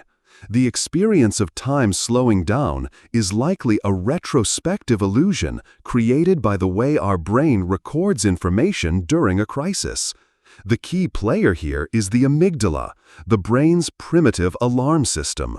When it detects a major threat, it floods the body with adrenaline and commands the rest of the brain to enter a state of high alert. In this state, our senses go into overdrive. We are gathering far more sensory data per second than we normally do. Our brain, acting like a high-speed camera, is recording a much richer, denser stream of information. The slowness is experienced when we access the memory of the event later. Because the memory is so dense with detail compared to a normal memory of the same duration, our brain interprets the event as having taken longer to unfold. It's like comparing a 1-minute video filmed at a standard 30 frames per second to one filmed at 1000 frames per second. When you play them back, the high frame rate video will appear to be in dramatic slow motion, because it simply contains more information within the same time span. The crisis didn't last longer, you just remember more of it. This phenomenon is a profound look under the hood of our own consciousness. It suggests our normal perception of time is a low-resolution mode, an energy-saving simplification of reality. In a crisis, the brain reveals its true processing power, showing us the world in a stunning, terrifying high definition that is normally hidden from us. It is a glitch that reveals our own hidden potential, a temporary suspension of the ordinary laws of time, invoked by our own will to survive. Time, it seems, is not an external constant, but a subjective experience sculpted by our brain's emotional state. But terror is not the only sculptor of time. It has a more subtle, elastic quality that governs our daily existence, stretching and shrinking based on a very different kind of mental state. Number 32. The time stretch of boredom versus flow. From the explosive, adrenaline-fueled expansion of time in a crisis, we now turn to the more subtle, yet equally powerful, ways that time bends and warps in our everyday lives. This is a duality we have all experienced, a fundamental glitch in the consistency of our internal clock, the time stretch of boredom versus flow. First, consider boredom. It is a state of profound temporal awareness. When you are bored, time becomes a thick, heavy substance. Every tick of the clock is a distinct event. You can feel the seconds dragging themselves across the floor of your perception. A 5-minute wait can feel like an hour. In this state, your consciousness is turned outward, desperately seeking stimulus that never arrives. The self becomes acutely aware of its own existence and of the agonizingly slow passage of time. It is a state of being disconnected from meaningful engagement, a state where you are a prisoner of the present moment, a moment that refuses to end. Now, consider its opposite, the state of flow. This is a state of complete and effortless absorption in an activity. It could be an artist painting, a musician playing, a programmer writing code, or even a person having a deep and engaging conversation. In a state of flow, time seems to vanish. Hours can pass in what feels like minutes. The clock, which was a torturous tyrant during boredom, becomes completely silent and irrelevant. In this state, your consciousness is turned inward, perfectly merged with the task at hand. The sense of a separate self, the inner narrator who monitors and judges, dissolves completely. There is only the action itself. You are not doing the activity, you are the activity. The experience is often described as effortless, joyful, and deeply rewarding. What causes this dramatic difference in our perception of time? It's a complex interplay of neurology and psychology. During boredom, the brain's default mode network, which is associated with self-referential thought and mind-wandering, is highly active. We are thinking about ourselves, about our state of being bored, which amplifies the feeling of time passing. In a state of flow, this default mode network becomes quiet. The prefrontal cortex, the seat of the self-conscious ego, temporarily dials down its activity. We stop our internal monologue of self-judgment and analysis, which allows us to become fully immersed in the present. The neurotransmitter dopamine is also a key player, released during engaging and rewarding activities, helping to focus attention and making the experience feel good, further reducing our awareness of time. This duality is one of the most fundamental paradoxes of human experience. We seek happiness, yet happiness is often found in moments where our sense of self and time disappears. Boredom is a state where we are hyper-aware of ourselves and of time, and it is miserable. Flow is a state where we lose ourselves and our sense of time, and it is blissful. This is a glitch that reveals a profound truth. Our perception of time is directly linked to our sense of self. The more we are focused on ourselves, the slower time goes. The more we lose ourselves in something else, the faster it flies. Flow is a beautiful distortion of time. But what happens when the distortion is not in time's passage, but in the logical sequence of our memory within time? This brings us to a subtle but fascinating glitch in the process of recall. Number 33. The inverted memory recall. We have seen how our perception of time can stretch and shrink dramatically. Now we investigate a much quieter, more precise glitch, not in the duration of time, but in the logical sequence of information retrieval from our own past. A moment where the mind delivers the destination before revealing the journey. This is the phenomenon of inverted memory recall. This is the subtle but distinct experience of knowing the answer to a complex question or the outcome of a memory, a split second before you can consciously access the steps or the story that led to it. Imagine someone asks you the name of a specific, obscure actor in a film you saw years ago. You consciously draw a blank. You begin to search your memory, trying to recall the plot, the other actors. But then, suddenly, the name simply appears in your mind, fully formed. For a brief moment, you knew the name without knowing how you knew it. The conclusion arrived before the evidence. Or consider solving a complex problem, perhaps in mathematics or strategy. You might struggle with it consciously for a long time, and then, in a moment of relaxation, the final correct answer flashes into your awareness. You feel a sense of absolute certainty that it is right, but it takes you several more minutes to consciously work backwards and logically prove why it is right.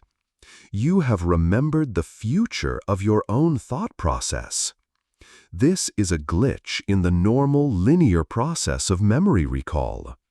Usually, we follow a chain of associations.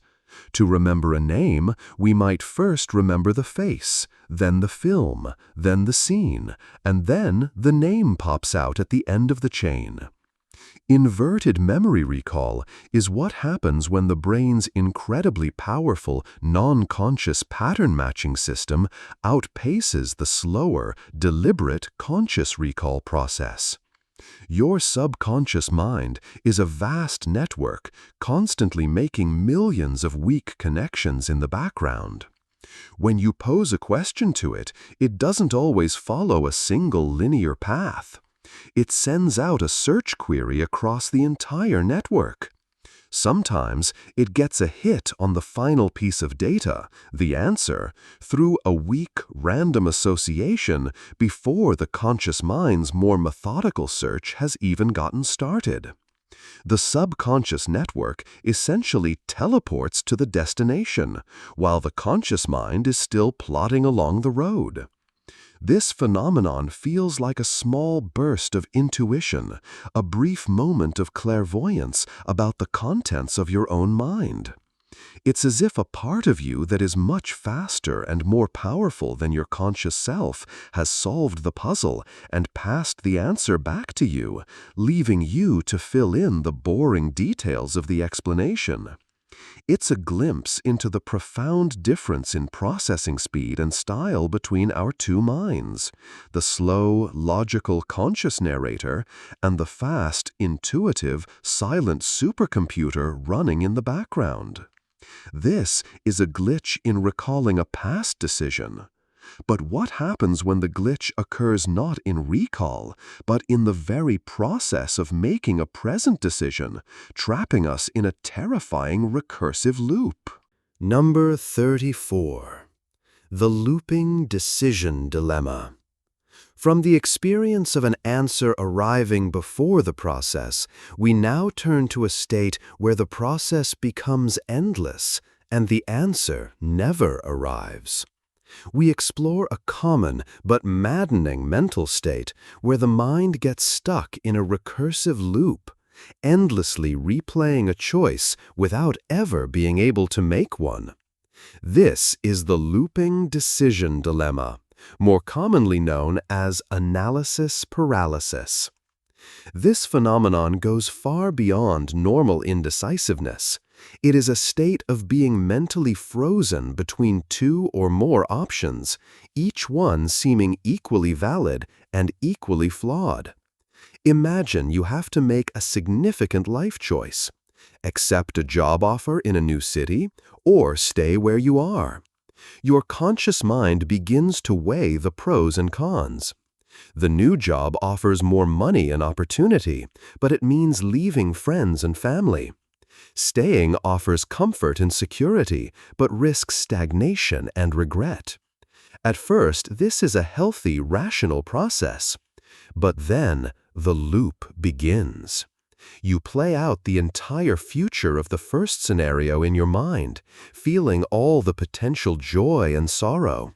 Then you immediately switch to the second scenario and do the same. As soon as you finish weighing one, the other reasserts itself with new urgency. You find yourself trapped in a mental oscillation, bouncing between the two options, with each cycle making the choice feel more, not less, impossible. The dilemma is no longer about the external facts. It has become a self-sustaining internal process, a thought that feeds on itself. Neurologically, this can be seen as a stalemate between different brain regions. The rational, deliberative prefrontal cortex is trying to logically weigh the options. At the same time, the amygdala, the brain's emotional and fear center, is generating anxiety about the potential negative outcomes of both choices. The prefrontal cortex sends a potential decision to the amygdala, which responds with a jolt of what-if anxiety. The prefrontal cortex then dutifully analyzes that anxiety, gets stuck, and the loop repeats. It is a perfect feedback circuit of thought and fear. This state can be mentally exhausting, as the brain is burning a huge amount of energy without moving forward. It feels like revving a car's engine with the transmission in neutral. The looping decision dilemma is a glitch in our executive function, a failure of the mental mechanism that is supposed to allow us to commit to a course of action and move forward in the face of uncertainty. It raises profound questions about free will. In these moments, we feel anything but free. We feel completely trapped by the mechanics of our own mind. It's a paradox. The more you think, the less capable of acting you become. The dilemma is a loop in thought, a traffic jam in the present moment. But what if the glitch is not a loop, but a lag? A fundamental delay between a physical event and our conscious awareness of it, a delay that could shatter our entire conception of choice. Number 35. The awareness lag effect. We have just been trapped in a loop of conscious decision-making. Now we confront a phenomenon backed by decades of neuroscientific research that suggests our conscious decisions may not be decisions at all, but merely after-the-fact observations of choices our brain has already made for us. This is the deeply unsettling principle known as the awareness lag effect. This is not just a feeling, it is a demonstrable fact of our brain's timing. The classic experiment that revealed this was conducted by the neuroscientist Benjamin Libet in the 1980s. He asked participants to watch a clock and to spontaneously decide when to flick their wrist, noting the exact moment they first felt the urge to act. By monitoring their brain activity with an EEG, Libet made a shocking discovery. He found a specific buildup of neural activity, called the readiness potential, that began in the brain's motor cortex a full half-second before the participant reported feeling the conscious will to move. In other words, the brain had already initiated the action long before the person was consciously aware of having made the decision to act. Your conscious feeling of, "now I will flick my wrist," was not the cause of the flick. It was one of the last things to happen in the chain of events. This discovery has been replicated and refined many times, and it presents a profound challenge to our intuitive sense of free will. It suggests that our conscious mind, the I that we think of as our inner CEO, is not the one making the decisions.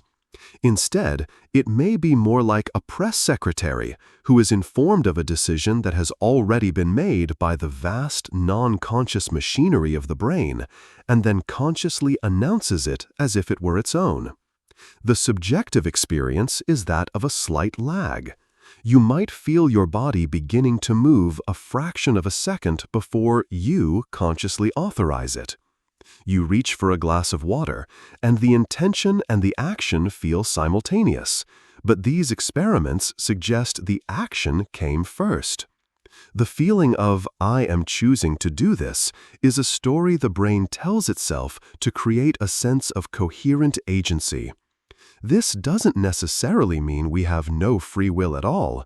Some philosophers argue that consciousness might still have a power of veto, the ability to stop an action that the subconscious has initiated. But it does mean that our role is, at best, a collaboration with a subconscious partner who is much faster than we are. The awareness lag effect is a fundamental glitch in our understanding of cause and effect within our own minds. It's a glimpse into the backstage of consciousness, where we discover that the play has already begun before the main actor is even aware they are on stage. This is a lag between mind and body. But what happens when we suspect there is a lag between our perception and the very solidity of reality itself? A suspicion that the world behind our back might not be as stable as the world in front of our eyes. Number 36.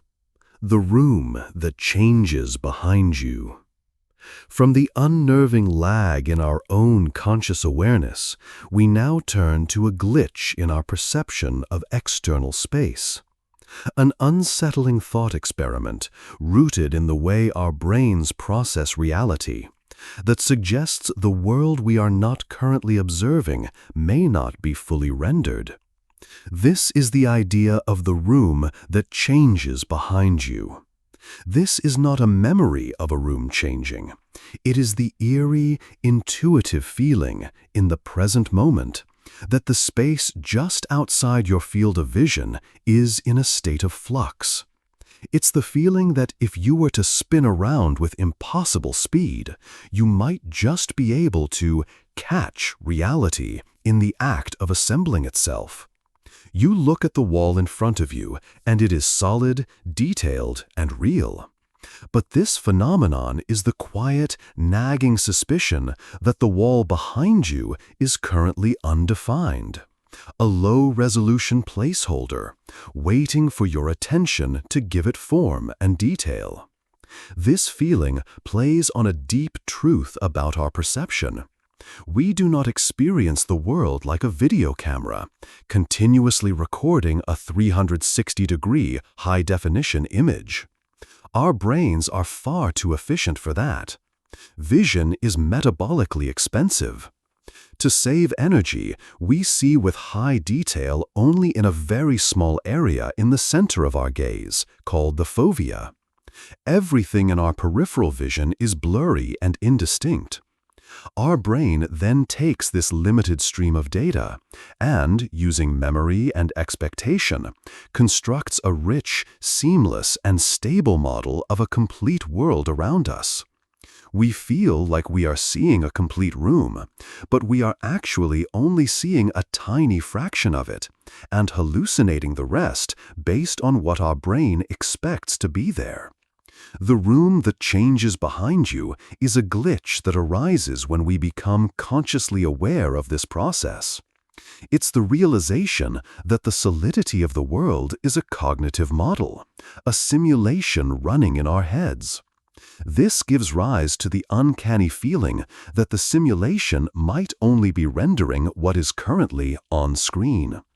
It's an idea familiar to anyone who has played a video game and witnessed pop-in, where objects in the distance suddenly appear as you get closer, because the game's engine is rendering them just in time for you to see them. This phenomenon is the suspicion that reality itself works on a similar principle of cognitive economy.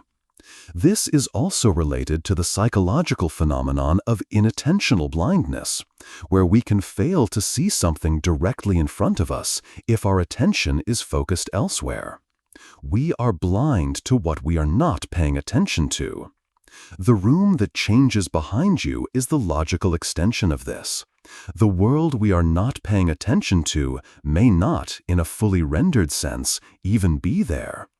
It is a glitch that dissolves the perceived solidity of the universe, suggesting that reality is not a static, objective state, but a co-creation, a dance between a conscious observer and a universe that only reveals itself when it is being watched. This glitch makes us question the reality of the external world. But what happens when we apply this same logic to the observer itself, the very entity who is perceiving this shifting world? Number 37. The Observer-Self Paradox. We have just explored the unsettling idea that the room behind you may not be fully real. This forces a question: who, or what, is the observer at the center of this room? We now turn inward to one of the deepest and most profound paradoxes of consciousness itself, the Observer-Self Paradox. This paradox arises from a simple yet powerful line of self-inquiry. Notice your thoughts. You are aware that you are thinking, but who is the you that is aware of the thoughts? The thoughts come and go, but the awareness of them seems to remain. Now, notice your emotions. You might feel a wave of sadness or a spark of joy, but you are aware of the emotion. You can observe it. Therefore, you are not the emotion itself. You are the one who witnesses it. You can apply this to everything: your body, your sensations, your memories, your roles in life. You can observe all of these things. The entity that is doing the observing is what is often called the observer self, the silent witness, or pure consciousness. It is the still, quiet, unchanging screen upon which the movie of your life plays out. It feels like the very core of your being. And here we arrive at the paradox. If you are the silent observer who can witness everything in your experience, can you witness the observer itself? Can you turn your attention back on the very source of attention? The moment you try, the observer that you are trying to observe becomes an object of observation. This means the you who is now observing it must be a different, higher observer. This leads to an infinite regress. Who is watching the watcher? Who is watching the watcher? Who is watching the watcher? It's a logical and experiential loop from which there is no escape. This paradox has been at the heart of mystical and philosophical traditions for thousands of years. It is a direct confrontation with the limits of self-referential thought. Consciousness cannot fully grasp itself as an object because it is always the subject doing the grasping. It's like trying to see your own eyes without a mirror, or a flashlight trying to illuminate itself. The observer-self paradox is the ultimate glitch in introspection. It reveals a fundamental limit to what we can know about ourselves through the process of thinking. It suggests that our true nature as the observer is not something to be found or understood as an object, because it is the very context in which all finding and understanding occurs. It is the space in which all experience happens, and a space cannot see itself. It can only be. The observer exists in a timeless, eternal now. But what happens when our connection to the normal, linear human timeline is violently disrupted, leaving us feeling unmoored and lost in the sea of our own past and future? Number 38. The temporal anchoring disruption. We have just confronted the paradox of the timeless observer self. Now we crash back into the world of clocks and calendars, but with a terrifying twist. We explore a sudden, dizzying loss of our place in time, a glitch where our "you are here" pin on the map of our own life vanishes. This is the temporal anchoring disruption. This experience is far more profound than the simple, common act of forgetting what day of the week it is. It is a complete, albeit temporary, failure of your internal calendar and your autobiographical timeline. For a moment, you genuinely do not know what month, what year, or even what phase of your life you are in. You might wake up in the morning and, for a few disorienting seconds, feel as though you are still a teenager living in your childhood home. The feeling is so complete that you are shocked to see an adult face in the mirror. Or you might be at work and suddenly have the overwhelming sensation that it is a decade ago, feeling a genuine confusion as to why your current colleagues are there. It is a momentary but total disorientation in the fourth dimension. This is a glitch in the brain's complex system for temporal orientation. Our sense of our place in time relies on a seamless integration of several systems: semantic memory, our knowledge of dates and facts; episodic memory, our personal life story; and our internal sense of the passage of time. A temporal anchoring disruption is what happens when the connection between these systems is briefly severed. This can be triggered by a number of things. Extreme fatigue or stress can disrupt the delicate neural processes that maintain our timeline. Waking up in an unfamiliar environment, like a hotel room, can confuse the brain as it lacks the usual environmental cues that anchor it in the present. It is also a known feature of certain neurological conditions and can be a component of dissociation, where the mind detaches from the present reality as a coping mechanism. The experience feels like psychological vertigo. Our personal timeline is one of the most fundamental anchors of our identity. It tells us who we are based on where we have been and where we are going. To have that anchor slip, even for a moment, is to feel completely unmoored, lost in the vast ocean of your own existence.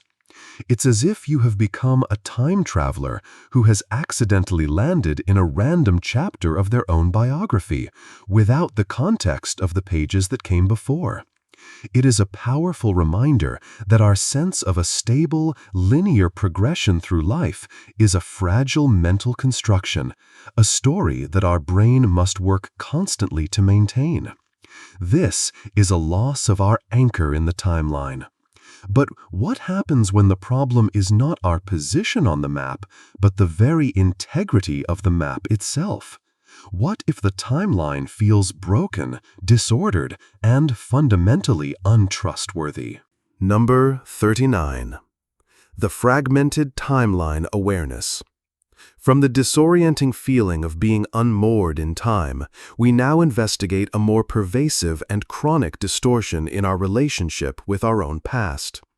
A state of being where one's personal history does not feel like a coherent linear narrative, but a jumbled, chaotic collection of disconnected moments. This is the fragmented timeline awareness. For most people, our life story, while filled with gaps, has a general chronological flow. Childhood led to adolescence, which led to adulthood. We have a sense of cause and effect, of one chapter leading naturally to the next. For someone with a fragmented timeline awareness, this coherent narrative is shattered. Their memories feel like a shuffled deck of cards. They might have an intensely vivid, emotionally charged memory from when they were 7 years old, but have almost no recollection of the entire year when they were 30. A memory from last week might feel distant and hazy, while a memory from a decade ago feels as if it happened yesterday. The emotional weight of memories is completely decoupled from their position in time. The past does not feel like a stable country one can visit. It feels like a series of disconnected floating islands with no bridges between them. This is often a consequence of trauma, particularly complex or developmental trauma. When a person experiences prolonged periods of overwhelming stress, the brain's ability to form coherent, narrative memories can be severely disrupted. The hippocampus, which is responsible for indexing memories in time and space, can be impaired by chronic stress hormones like cortisol. As a result, traumatic memories are often stored not as stories, but as raw, disconnected sensory fragments. A terrifying image, a painful body sensation, a feeling of dread. These fragments are not properly integrated into the person's life story. They exist outside the normal flow of time, able to intrude upon the present without warning. This fragmentation is a protective strategy. By breaking the narrative, the mind avoids creating a coherent story of suffering, which might be too devastating to bear. It is a form of mental self-preservation. However, it comes at a great cost. Without a coherent timeline, it is incredibly difficult to build a stable sense of self. Our identity is the story we tell ourselves about ourselves. If that story is broken into 1,000 pieces, then our sense of identity becomes equally fragmented and unstable. It's like trying to understand a novel by reading its pages in a random order.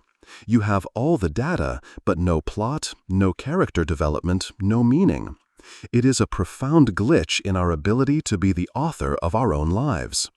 The timeline is fragmented. But what if it's not linear at all?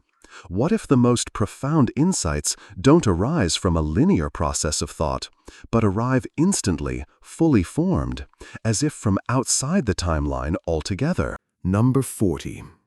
The nonlinear flash insight. We have journeyed through the fractured landscapes of time, where our personal history can feel broken and disordered. We now conclude this part of our exploration with a phenomenon that transcends the linear timeline altogether. A moment of stunning clarity that does not feel like the end of a thought process, but like a gift from another dimension of the mind. This is the nonlinear flash insight, more commonly known as the aha or eureka moment. This is the experience of struggling with a complex, seemingly unsolvable problem for days, weeks, or even years. You have approached it from every logical angle. You have analyzed it, broken it down, and exhausted your conscious, rational mind, only to be met with failure and frustration. Then you give up. You decide to take a walk, take a shower, or drift off to sleep. In that moment of mental relaxation, when your conscious mind is occupied with something completely unrelated, it happens. The entire solution to the problem appears in your mind in a sudden, brilliant flash. It arrives not as a series of steps, but as a complete, elegant, and self-evidently correct whole. It feels less like you figured it out and more like the answer was downloaded directly into your brain. The experience is often accompanied by a jolt of joyful electric energy, a feeling of profound intellectual and emotional satisfaction. Archimedes, so the story goes, had his famous eureka moment about buoyancy while stepping into a bath. The chemist Auguste Kekulé claimed to have discovered the ring structure of benzene after dreaming of a snake biting its own tail. These are classic examples of the mind's non-linear power. What is happening in the brain during these flashes of insight? It is the beautiful result of subconscious processing. While your conscious mind was struggling and getting stuck in rigid, linear patterns of thought, your vast, non-conscious mind was continuing to work on the problem in the background. It was operating not in a linear fashion, but as a massive, parallel processing network, exploring millions of weak, unlikely connections simultaneously. It was incubating the problem. The aha moment is the moment that this subconscious process finds a novel connection, a new pathway between ideas that your conscious mind had overlooked. When this new network of neurons finally connects and becomes strong enough to break through into your awareness, it presents the solution as a complete package. It is a glitch in the perceived dominance of our conscious, rational mind. It reveals that our greatest creative and intellectual breakthroughs often come not from forcing a solution, but from letting go, from creating the mental space for a deeper, more mysterious part of ourselves to work its magic. It is a moment where we receive a message not from the past or the future, but from the timeless, non-linear depths of our own potential. From these very personal glitches in time and reality, we now prepare for our final and perhaps most startling part of the journey. We will move beyond the individual mind and explore the strange, invisible connections that seem to exist between minds, in the realm of shared minds and collective anomalies. Number 41. The unintentional thought transmission. In all our explorations thus far, we have treated the mind as a private, sealed chamber, a lonely place of glitches and wonders, but ultimately a space for one. Now we challenge that final barrier. We begin our descent into the mystery of shared consciousness by examining a phenomenon that is both incredibly common and utterly baffling. The feeling that a thought has leaped from one mind to another without a single word being spoken. This is the unintentional thought transmission. Imagine you are sitting in comfortable silence with a close friend. An obscure, long-forgotten song pops into your head. It has no connection to anything happening around you. It's a random piece of mental static. As you are about to make a joke about it, your friend turns to you and starts humming that exact melody. Or you are in a meeting and you formulate a very specific, complex question in your mind. Before you have a chance to speak, a colleague across the table asks the very same question, using almost the exact same phrasing. The experience is jarring. It is a moment of profound, almost unnerving synchronicity.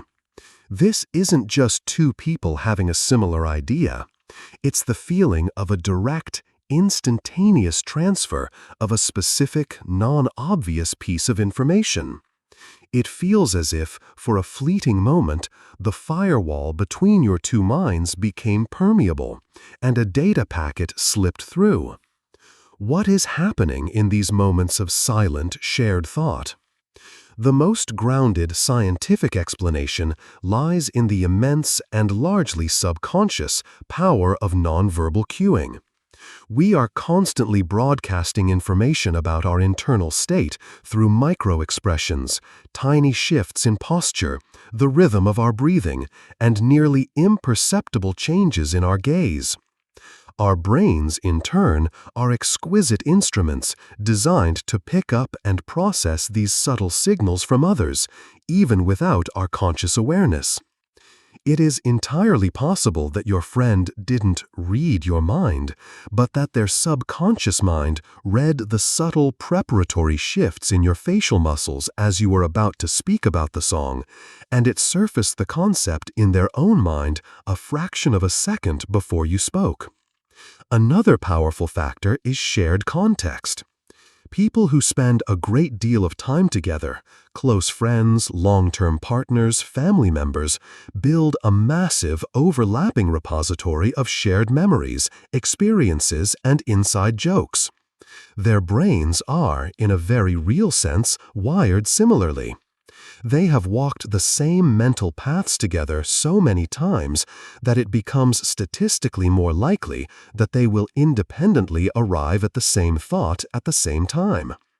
It's not a transmission, but a parallel computation based on identical datasets.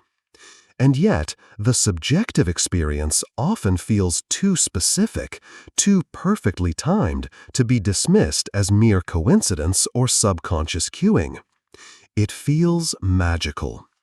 It prompts us to ask a more profound question.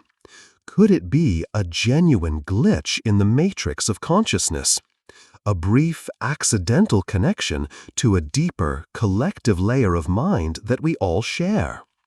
It forces us to wonder if our minds are truly as separate as we believe, or if they are more like islands, appearing separate on the surface, but connected by the same deep ocean floor beneath. The feeling of a thought being transmitted is a one-to-one connection. But what happens when this invisible link scales up? When an emotion is transmitted not between two people, but across a vast sea of them, turning a crowd of individuals into a single feeling entity? Number 42. The crowd emotion sync. From the intimate, one-to-one mystery of a transmitted thought, we now zoom out to the vast, chaotic, and powerful world of the collective. We explore the phenomenon where a large group of people, often strangers, can suddenly and inexplicably synchronize into the same powerful emotional state, as if guided by an invisible conductor. This is the crowd emotion sync. Picture a vast outdoor music festival. Thousands of individuals are scattered across a field, each in their own world. Then a specific song begins, and a wave of pure, euphoric joy seems to wash over the entire crowd at once. It's a palpable energy, a shared feeling so intense that it transcends the individuals within it. Now, picture a crowded public square during a moment of political tension. The atmosphere is anxious but calm. Then, a single shout or a sudden movement can trigger an instantaneous phase shift. A wave of fear can ripple through the crowd, turning individuals into a stampede. Or a wave of anger can erupt, transforming them into a riot. This is more than just peer pressure or mass hysteria. It is a deep, primal, and often terrifying synchronization of the human nervous system on a massive scale. For those moments, the crowd ceases to be a collection of individuals and becomes something else. A superorganism, a temporary group mind with its own emotional life. What is the mechanism behind this powerful emotional contagion? At its core, this is a demonstration of our deeply social, deeply mammalian wiring. The key lies in our brain's sophisticated mirror neuron system. These neurons fire not only when we perform an action, but also when we see another person perform that action. A similar system is believed to exist for emotions. When you see a clear expression of fear on someone's face, the wide eyes, the open mouth, your brain doesn't just logically recognize it as fear. It subtly mirrors that expression in your own facial muscles, which in turn triggers the corresponding neural pathways for fear in your own amygdala. You feel a small echo of their fear. Now multiply this by thousands. In a crowd, you are surrounded by a sea of emotional signals. This creates a massive exponential feedback loop. One person's fear is mirrored by 10 people, whose amplified fear is then mirrored by 100 more, and the signal grows until it becomes an overwhelming, irresistible wave that hijacks your own individual emotional state. This process bypasses rational thought entirely. It is a biological imperative to sync with the tribe, a survival instinct that tells us there is safety in emotional unity. Environmental factors can also act as a primer. Low-frequency sounds, or infrasound, which can be generated by large sound systems or even the subtle vibrations of a panicked crowd, can induce feelings of anxiety and unease on a mass scale, making the group more susceptible to a negative emotional cascade. The crowd emotion sync is a glitch in our sense of individual autonomy. It is a humbling and sometimes frightening reminder that our emotional state is not entirely our own, and that under the right conditions, our carefully constructed individual self can be completely and utterly subsumed by the raw, powerful, and unpredictable will of the crowd. This emotional link is powerful when we are physically close. But can it transcend physical space? Can a powerful emotional bond between two people create a link that operates over vast distances outside the known laws of physics? Number 43. The remote empathic reaction. We have felt the overwhelming power of an emotion sinking across a physically present crowd. Now we explore a far more subtle, intimate, and perhaps more profound connection. A glitch that suggests an emotional link can exist that transcends physical proximity entirely. This is the remote empathic reaction. This is the distinct and often deeply unsettling experience of feeling a sudden, intense, and specific emotion, only to discover later that a loved one who was miles away was experiencing that exact same emotion at that exact same time. Imagine you are at home having a perfectly normal, calm evening. Suddenly, you are seized by a sharp, inexplicable pang of terror. It is not a general anxiety, it is a specific, acute feeling of impact and fear. It makes no sense in your current context. You try to shake it off, but the feeling lingers like a psychic stain. An hour later, you receive a phone call. Your brother, who lives in another state, was in a car accident at the exact moment you felt that wave of terror. This is the classic, chilling example of a remote, empathic reaction. It is a feeling that arrives without any sensory input. It is information without a known channel of communication. The experience is often a one-time event, but its impact can last a lifetime, forcing the individual to question the very nature of reality and connection. What could possibly explain this seeming action at a distance? The most rigorous scientific explanation is, of course, coincidence and confirmation bias. Our minds, especially when it comes to people we love, are constantly running low-level simulations of their well-being. We have fleeting moments of worry about them all the time. The vast majority of these worries are baseless, and we forget them instantly. However, on the rare occasion that a random pang of anxiety happens to coincide with a real-life negative event, our brain flags it as a profoundly significant connection. We remember the one stunning hit and forget the thousands of misses, creating a powerful but statistically illusory pattern. It's also possible that we pick up on subtle, forgotten information. Perhaps you heard a news report about bad weather in their city earlier in the day, or a subconscious association was triggered by something you saw, planting a seed of worry that only blossomed into conscious feeling later on. And yet, for those who have experienced it, these explanations can feel deeply unsatisfying. The specificity of the emotion, not just general worry, but the exact feeling of impact, and the precision of the timing feel like something more than a mere statistical fluke. This leads us to more speculative but deeply intriguing territory. Could it be a phenomenon related to what physicists call quantum entanglement? The idea of spooky action at a distance, where two particles remain connected no matter how far apart they are. Could a deep emotional bond between two people create a form of biological emotional entanglement? This is, of course, pure speculation, not science, but the phenomenon forces the question.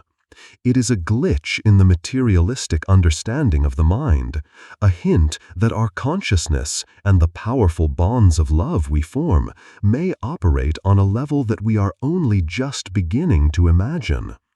Emotions may travel across distances, but what about entire narratives, entire worlds? What happens when this remote, inexplicable connection occurs not in our waking life, but in the mysterious, shared landscape of our dreams? Number 44. The Synchronized Dream Event. From the mystery of an emotion traveling across vast, waking distances, we now drift into an even more mysterious realm, a private reality that we believe to be ours alone. The dream world. We explore a phenomenon that challenges this assumption of solitude, suggesting that even our dreams may not be entirely our own. This is the synchronized dream event. This is the rare but profoundly startling experience where two or more people, often sleeping in different locations, have remarkably similar or interconnected dreams on the same night, without any prior discussion or coordination. This goes far beyond simply dreaming about the same person. It involves sharing specific, often bizarre, and non-obvious thematic or narrative elements. One person might dream they are lost in a vast, silent library where all the books are made of ice. That same night, their friend, sleeping 100 miles away, dreams they are desperately searching for a specific green book inside an immense, freezing building. The next day, they share their dreams and are stunned by the overlapping specific details. The feeling of cold, the library setting, the theme of searching for a book. The individual elements are strange enough. Their synchronization is what makes the event so profoundly uncanny. Or two people might dream of the same, unique, imaginary person, and be able to describe their appearance and behavior in identical ways. Or they might experience dreams that seem to be a conversation, where one person's dream seems to answer a question posed in the other's. What is happening when our most private realities seem to overlap? The most straightforward explanation, once again, is coincidence and the influence of shared daily stimuli. If the two individuals watched the same strange science fiction movie the day before, or had a conversation about libraries and the cold, it's highly plausible that their brains, independently processing this shared input during REM sleep, would construct dreamscapes with similar themes. Our brains are like creative partners working from the same source material. Another factor is the nature of dream recall itself. Dreams are notoriously slippery, chaotic, and vague upon waking. When two people discuss their dreams, there is a strong subconscious desire to find connection. We may unintentionally embellish or reinterpret our own vague dream fragments to better match the narrative our friend is telling us. We build the synchronicity after the fact in the collaborative storytelling of the morning after. And yet, there are cases where the reported synchronicity is so precise, so bizarre, and so detailed that these explanations seem to fall short. This pushes us into the philosophical territory first charted by Carl Jung with his concept of the collective unconscious. Jung proposed that beneath our individual subconscious lies a deeper layer of psyche common to all humanity, a repository of universal archetypes, symbols, and myths.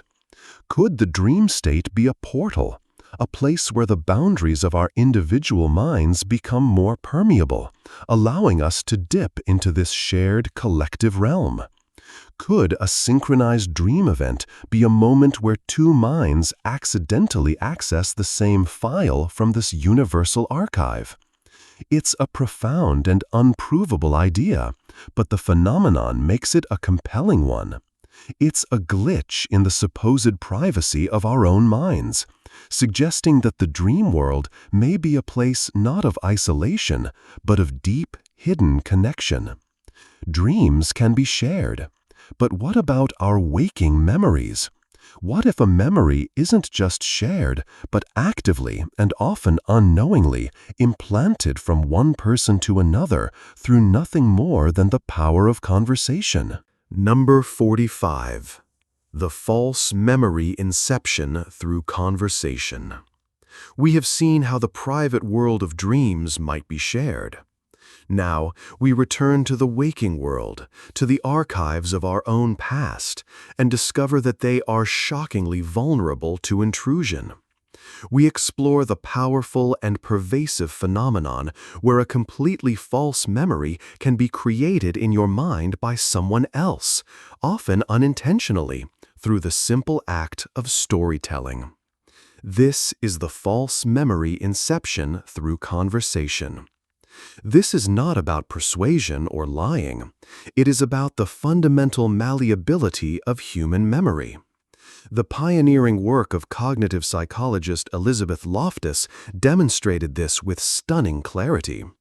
In her famous Lost in the Mall experiment, researchers were able to convince participants that they had a detailed memory of being lost in a shopping mall as a child, an event that had never actually happened. They achieved this simply by having a trusted family member confidently present the fabricated story as a real one. The participant's mind, trusting the source, then did the rest of the work, creating vivid sensory details, emotions, and a narrative around the planted seed of information, until the false memory felt as authentic as any real one. This process happens in our lives all the time on a smaller scale. You might be at a family gathering, listening to an older relative tell a story about a childhood vacation. They confidently include you in the anecdote, describing something funny you supposedly said or did. You have no actual recollection of this, but because the storyteller is so certain and the context feels right, your brain begins to accommodate the new information. The next time you think about that vacation, this new fabricated detail may appear, no longer as a story someone told you, but as your own genuine memory. You have successfully incepted a false memory into your own timeline. This happens because memory is not a recording device, it is a reconstructive process. Every time we recall a memory, we are not playing back a video. We are actively rebuilding the event from scattered fragments of information. And in this rebuilding process, our minds are highly susceptible to suggestion, especially from sources we trust. The new information provided in the conversation acts as a powerful new building block, and it gets seamlessly integrated into the reconstructed memory. This phenomenon is a profound glitch in our sense of personal history. It reveals that our autobiography is not a sacred, unchanging text written by a single author. It is a constantly evolving, collaborative document, with guest authors, our friends, family, and culture, making edits without our conscious permission. This forces us to ask a deeply unsettling question. How many of our most cherished memories, the very stories that define who we are real? And how many are beautiful, compelling fictions we absorbed from the stories of others? Our identity is built on sand, and the tides of conversation are constantly reshaping the shoreline. From a false memory being planted, we turn to a true piece of information arriving, but through a channel that should not exist. a spike of pure, unexplainable intuition. Number 46. The telepathic intuition spike. We have seen how easily a false memory can be implanted in our minds through conversation. Now, we explore the arrival of information that is not false, but is shockingly, verifiably true, delivered through a channel that seems to defy all known forms of communication. This is the telepathic intuition spike.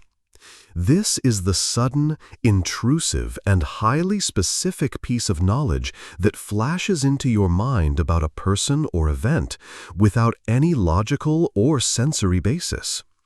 It is the classic experience of knowing who is calling before you look at your phone. This goes beyond just guessing it's a close friend. It's when your phone rings and you have the sudden, absolute certainty that it is a specific, obscure acquaintance you haven't spoken to in a decade. And you are correct. It is the experience of a new colleague starting at your workplace and upon meeting them, having a sudden, baseless but powerful internal knowing of a very specific fact about their past. Perhaps that they are a talented musician, or that they have lived through a great loss. Weeks later, you discover this intuition was entirely accurate. This is not a vague feeling or a lucky guess. The defining characteristic of the telepathic intuition spike is its specificity and the profound sense of certainty that accompanies it. It doesn't feel like you are thinking or guessing. It feels like you are remembering a fact that you have just received. Where does this seemingly impossible knowledge come from? The most rational explanation lies in the immense power of subconscious pattern recognition. Our brains are master detectives, constantly gathering millions of pieces of data from our environment and from other people. In the case of knowing who is calling, perhaps your subconscious mind registered a specific time of day or a context that, based on past experience, was linked to that person, triggering the memory of them just before the phone rang. When meeting a new colleague, perhaps their subtle word choice, a particular rhythm in their speech, or a micro-expression on their face matched a neural pattern that your brain subconsciously associates with musician or grief. You didn't read their mind. Your brain read their history from 1,000 tiny, invisible cues and delivered the conclusion to your conscious mind as a single, stunning insight. The intuition feels telepathic because the processing that led to it was completely hidden from your conscious awareness. And yet, there are cases where the information seems to have no possible physical source. The knowledge is too specific, too out of context for even the most brilliant subconscious deduction. These are the moments that push the boundaries of our understanding. They make us question if there isn't more at play. Could this be a genuine glitch in the separation between minds? A brief, focused burst of information transfer, a true telepathic spark? It's a question science cannot definitively answer. But the experience itself, the feeling of receiving a pure, unbidden piece of truth, can be a powerful and reality-altering event. It suggests that knowledge might not only be acquired through our 5 senses, but can sometimes, just sometimes, arrive as a direct message, a whisper from the collective. This spike of intuition can feel like someone else's thought has finished in your own head. But what happens when the phenomenon is more literal? When a complete stranger opens their mouth and finishes the very sentence you were about to speak? Number 47. The stranger who finishes your sentence. From the silent, internal flash of telepathic intuition, we now move to a startlingly vocal, external manifestation of shared thought. A moment of uncanny synchronicity that happens not with a loved one, but with a complete stranger, violating all our expectations about the privacy of our own minds. This is the phenomenon of the stranger who finishes your sentence. Imagine you are in a queue at a coffee shop, lost in your own world. You are mentally formulating a sentence, a specific, slightly unusual phrase you are about to say to the barista. Let's say you're thinking, "I'll have a large Americano, but with a little bit of cold milk on the side, just to take the edge off." It's a fairly unique and specific request. Just as you are about to speak, the stranger in front of you turns to the barista and says word for word, "I'll have a large Americano, but with a little bit of cold milk on the side, just to take the edge off." The moment is utterly baffling. Your private internal monologue has just been publicly broadcast by someone you have never met. The feeling is a strange mix of astonishment, amusement, and a slight uncanny chill. It's a glitch in the matrix so blatant that it almost feels like a practical joke being played on you by the universe. What could possibly account for such a precise and bizarre coincidence? The most probable explanation is a combination of shared cultural scripts and parallel thinking. We are all swimming in the same cultural ocean. We watch the same movies, read the same articles, and are exposed to the same advertising and social media trends. This creates a vast shared repository of phrases, idioms, and ways of thinking. When placed in the same context, a coffee shop, our brains, which are fundamentally similar in their structure, may access this shared cultural database and arrive at the same linguistic solution to the same problem. Your unique request might not be so unique after all. It might be a common script for people who want to slightly cool down their coffee. Furthermore, our brains are wired to find patterns. It's possible the sentence was not a perfect word-for-word match, but our memory, in the shock of the moment, smoothed over the differences and remembered it as an exact copy. We are primed to see the impossible synchronicity because it makes for a much better story. But even with these rational explanations, the experience can feel profoundly meaningful. It's a momentary, joyful dissolution of the barrier between self and other. For a split second, you and a complete stranger were, in a cognitive sense, the same person. It's a glitch that reminds us how deeply interconnected we are, not just by shared biology, but by a shared web of language and culture. We are all running similar software on similar hardware, so it shouldn't be a total surprise when we occasionally produce the exact same output. It's a moment of unexpected mental resonance, a brief harmony in the chaotic noise of human interaction. This is a singular echo between you and a stranger. But what if the echo is not singular, but multiple? A strange, repeating pattern that suggests reality itself is stuttering. Number 48. The Multiplicity Echo Phenomenon. We have just experienced the shock of a single, perfect echo from a stranger's mouth. Now, we zoom out to a glitch that involves not just one echo, but a series of them, creating a strange and unsettling pattern in the fabric of everyday life. This is the multiplicity echo phenomenon, often described colloquially as a glitch in the matrix. This is the experience of seeing the same, often slightly unusual, person, object, or car multiple times in different locations over a very short period. Imagine you are driving across town. You notice a very distinctive, bright yellow vintage car ahead of you. It's unusual and it registers in your mind. A few minutes later, after making several turns, you see the exact same distinctive car on a different street, seemingly waiting for you. Then, as you arrive at your destination, you see it again, parked right outside. The logical part of your brain struggles to find a rational path for the car to have been in all those places. The feeling is one of deep strangeness. as if the world is a simulation and it is simply reusing the same digital asset, the same non-player character, to populate your reality. The echo can also be a person. You might see a man with a very specific look, say a red hat, a long beard, and a distinctive limp on your morning commute. Then you see him again inside a shop during your lunch break, and once more on a different street on your way home. It feels impossible, a violation of the laws of probability.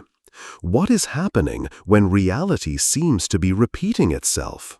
The primary psychological explanation for this is a phenomenon known as the Baader-Meinhof phenomenon, or the frequency illusion. It works in two parts. First, you notice something new and unusual for the first time. This act of noticing primes your brain. Second, because your brain is now primed to look for it, you start seeing it everywhere. The bright yellow cars were always there in roughly the same numbers. You just never noticed them before. Once you noticed the first one, your brain's selective attention filter was updated to flag bright yellow car as important. Now you spot them everywhere, and this increased frequency feels like an external, objective change in the world, rather than an internal, subjective change in your perception. It is a powerful illusion.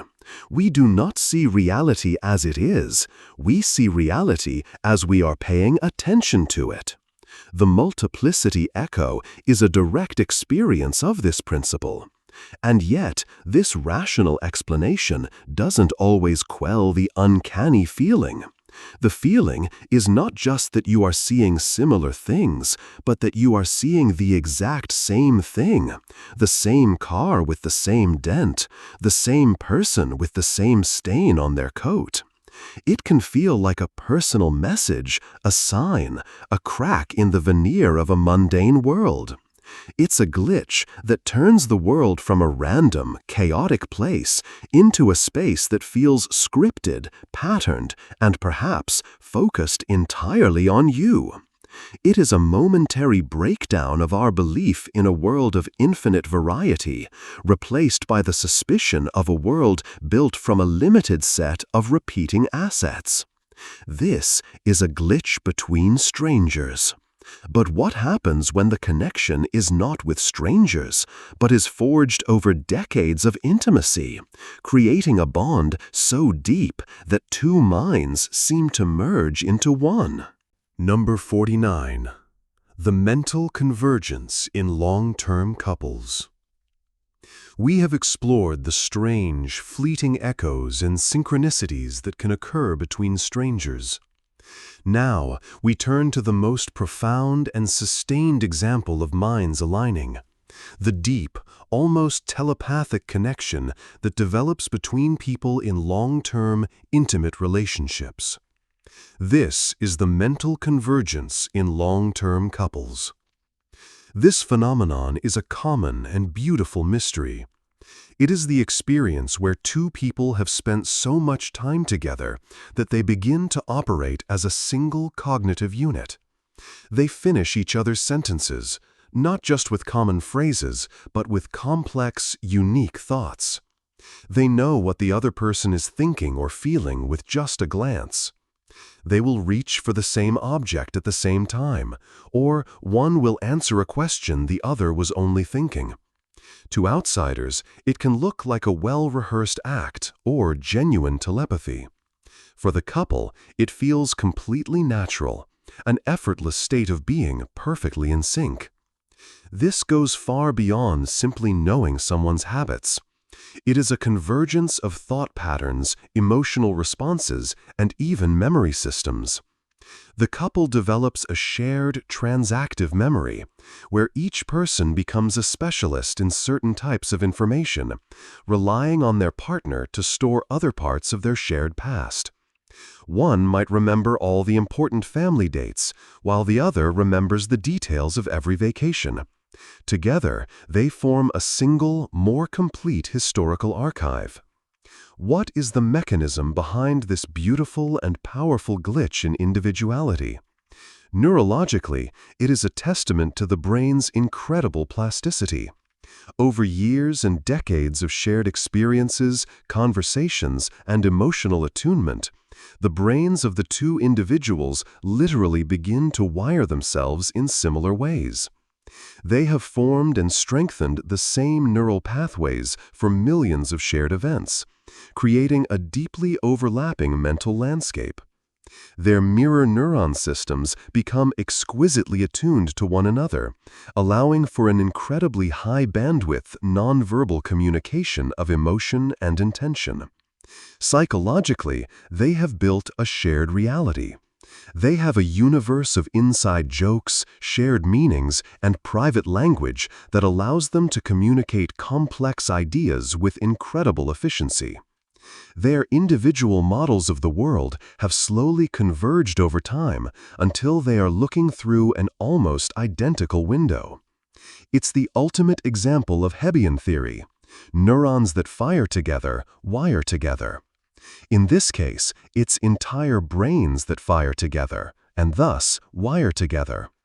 This phenomenon is a glitch in the Western ideal of the separate, autonomous individual. It suggests that through long-term love and intimacy, it is possible for two minds to functionally merge, creating a system that is greater than the sum of its parts. It is a living demonstration that the boundaries of the self are not fixed, but can expand to include another, blurring the line between you and me until all that is left is a warm, comfortable, and deeply connected us. This is the convergence between two people who know each other intimately. But what if the ultimate glitch could occur between two people who have never met?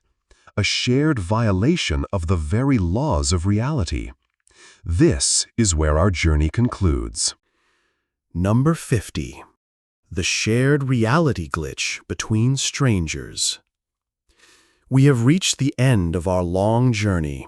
We have explored the glitches within the individual mind, the fractures in time and space, and the strange, invisible connections that bind us to one another.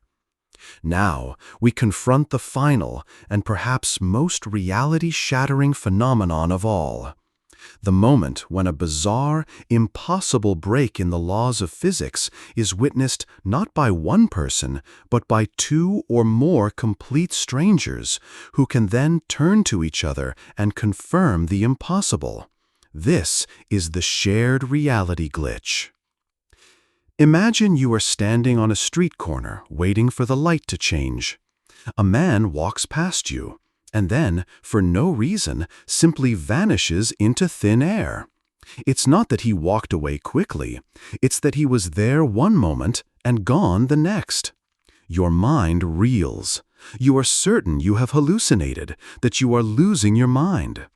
Your first instinct is to dismiss it, to bury it as a bizarre brain glitch. But then you catch the eye of the person standing next to you, a complete stranger. And on their face, you see the exact same expression of stunned, open-mouthed disbelief. You turn to them and ask, "Did you just see that?" And they look back at you, their voice trembling, and say, "The man, he just disappeared." In that moment, the event transforms. It is no longer a private hallucination, a personal problem of your own sanity. It has become a shared, external, objective event. It has been validated. Two separate, independent conscious observers have witnessed the same violation of consensus reality. This phenomenon is the ultimate puzzle. It challenges our most fundamental assumptions about the nature of the world. A private glitch can be explained away by psychology or neurology. But a shared glitch, a consensus on the impossible, has no easy explanation. What could it be? Is it a mass hallucination where two minds somehow generate the same fantastical vision at the same time? Is it a brief, localized fluctuation in the laws of physics, a ripple in the fabric of space-time that happened to have two witnesses? Or, as the simulation hypothesis would suggest, is it a literal glitch in the matrix, a rendering error in the simulated reality we all inhabit, like a character in a video game falling through the floor?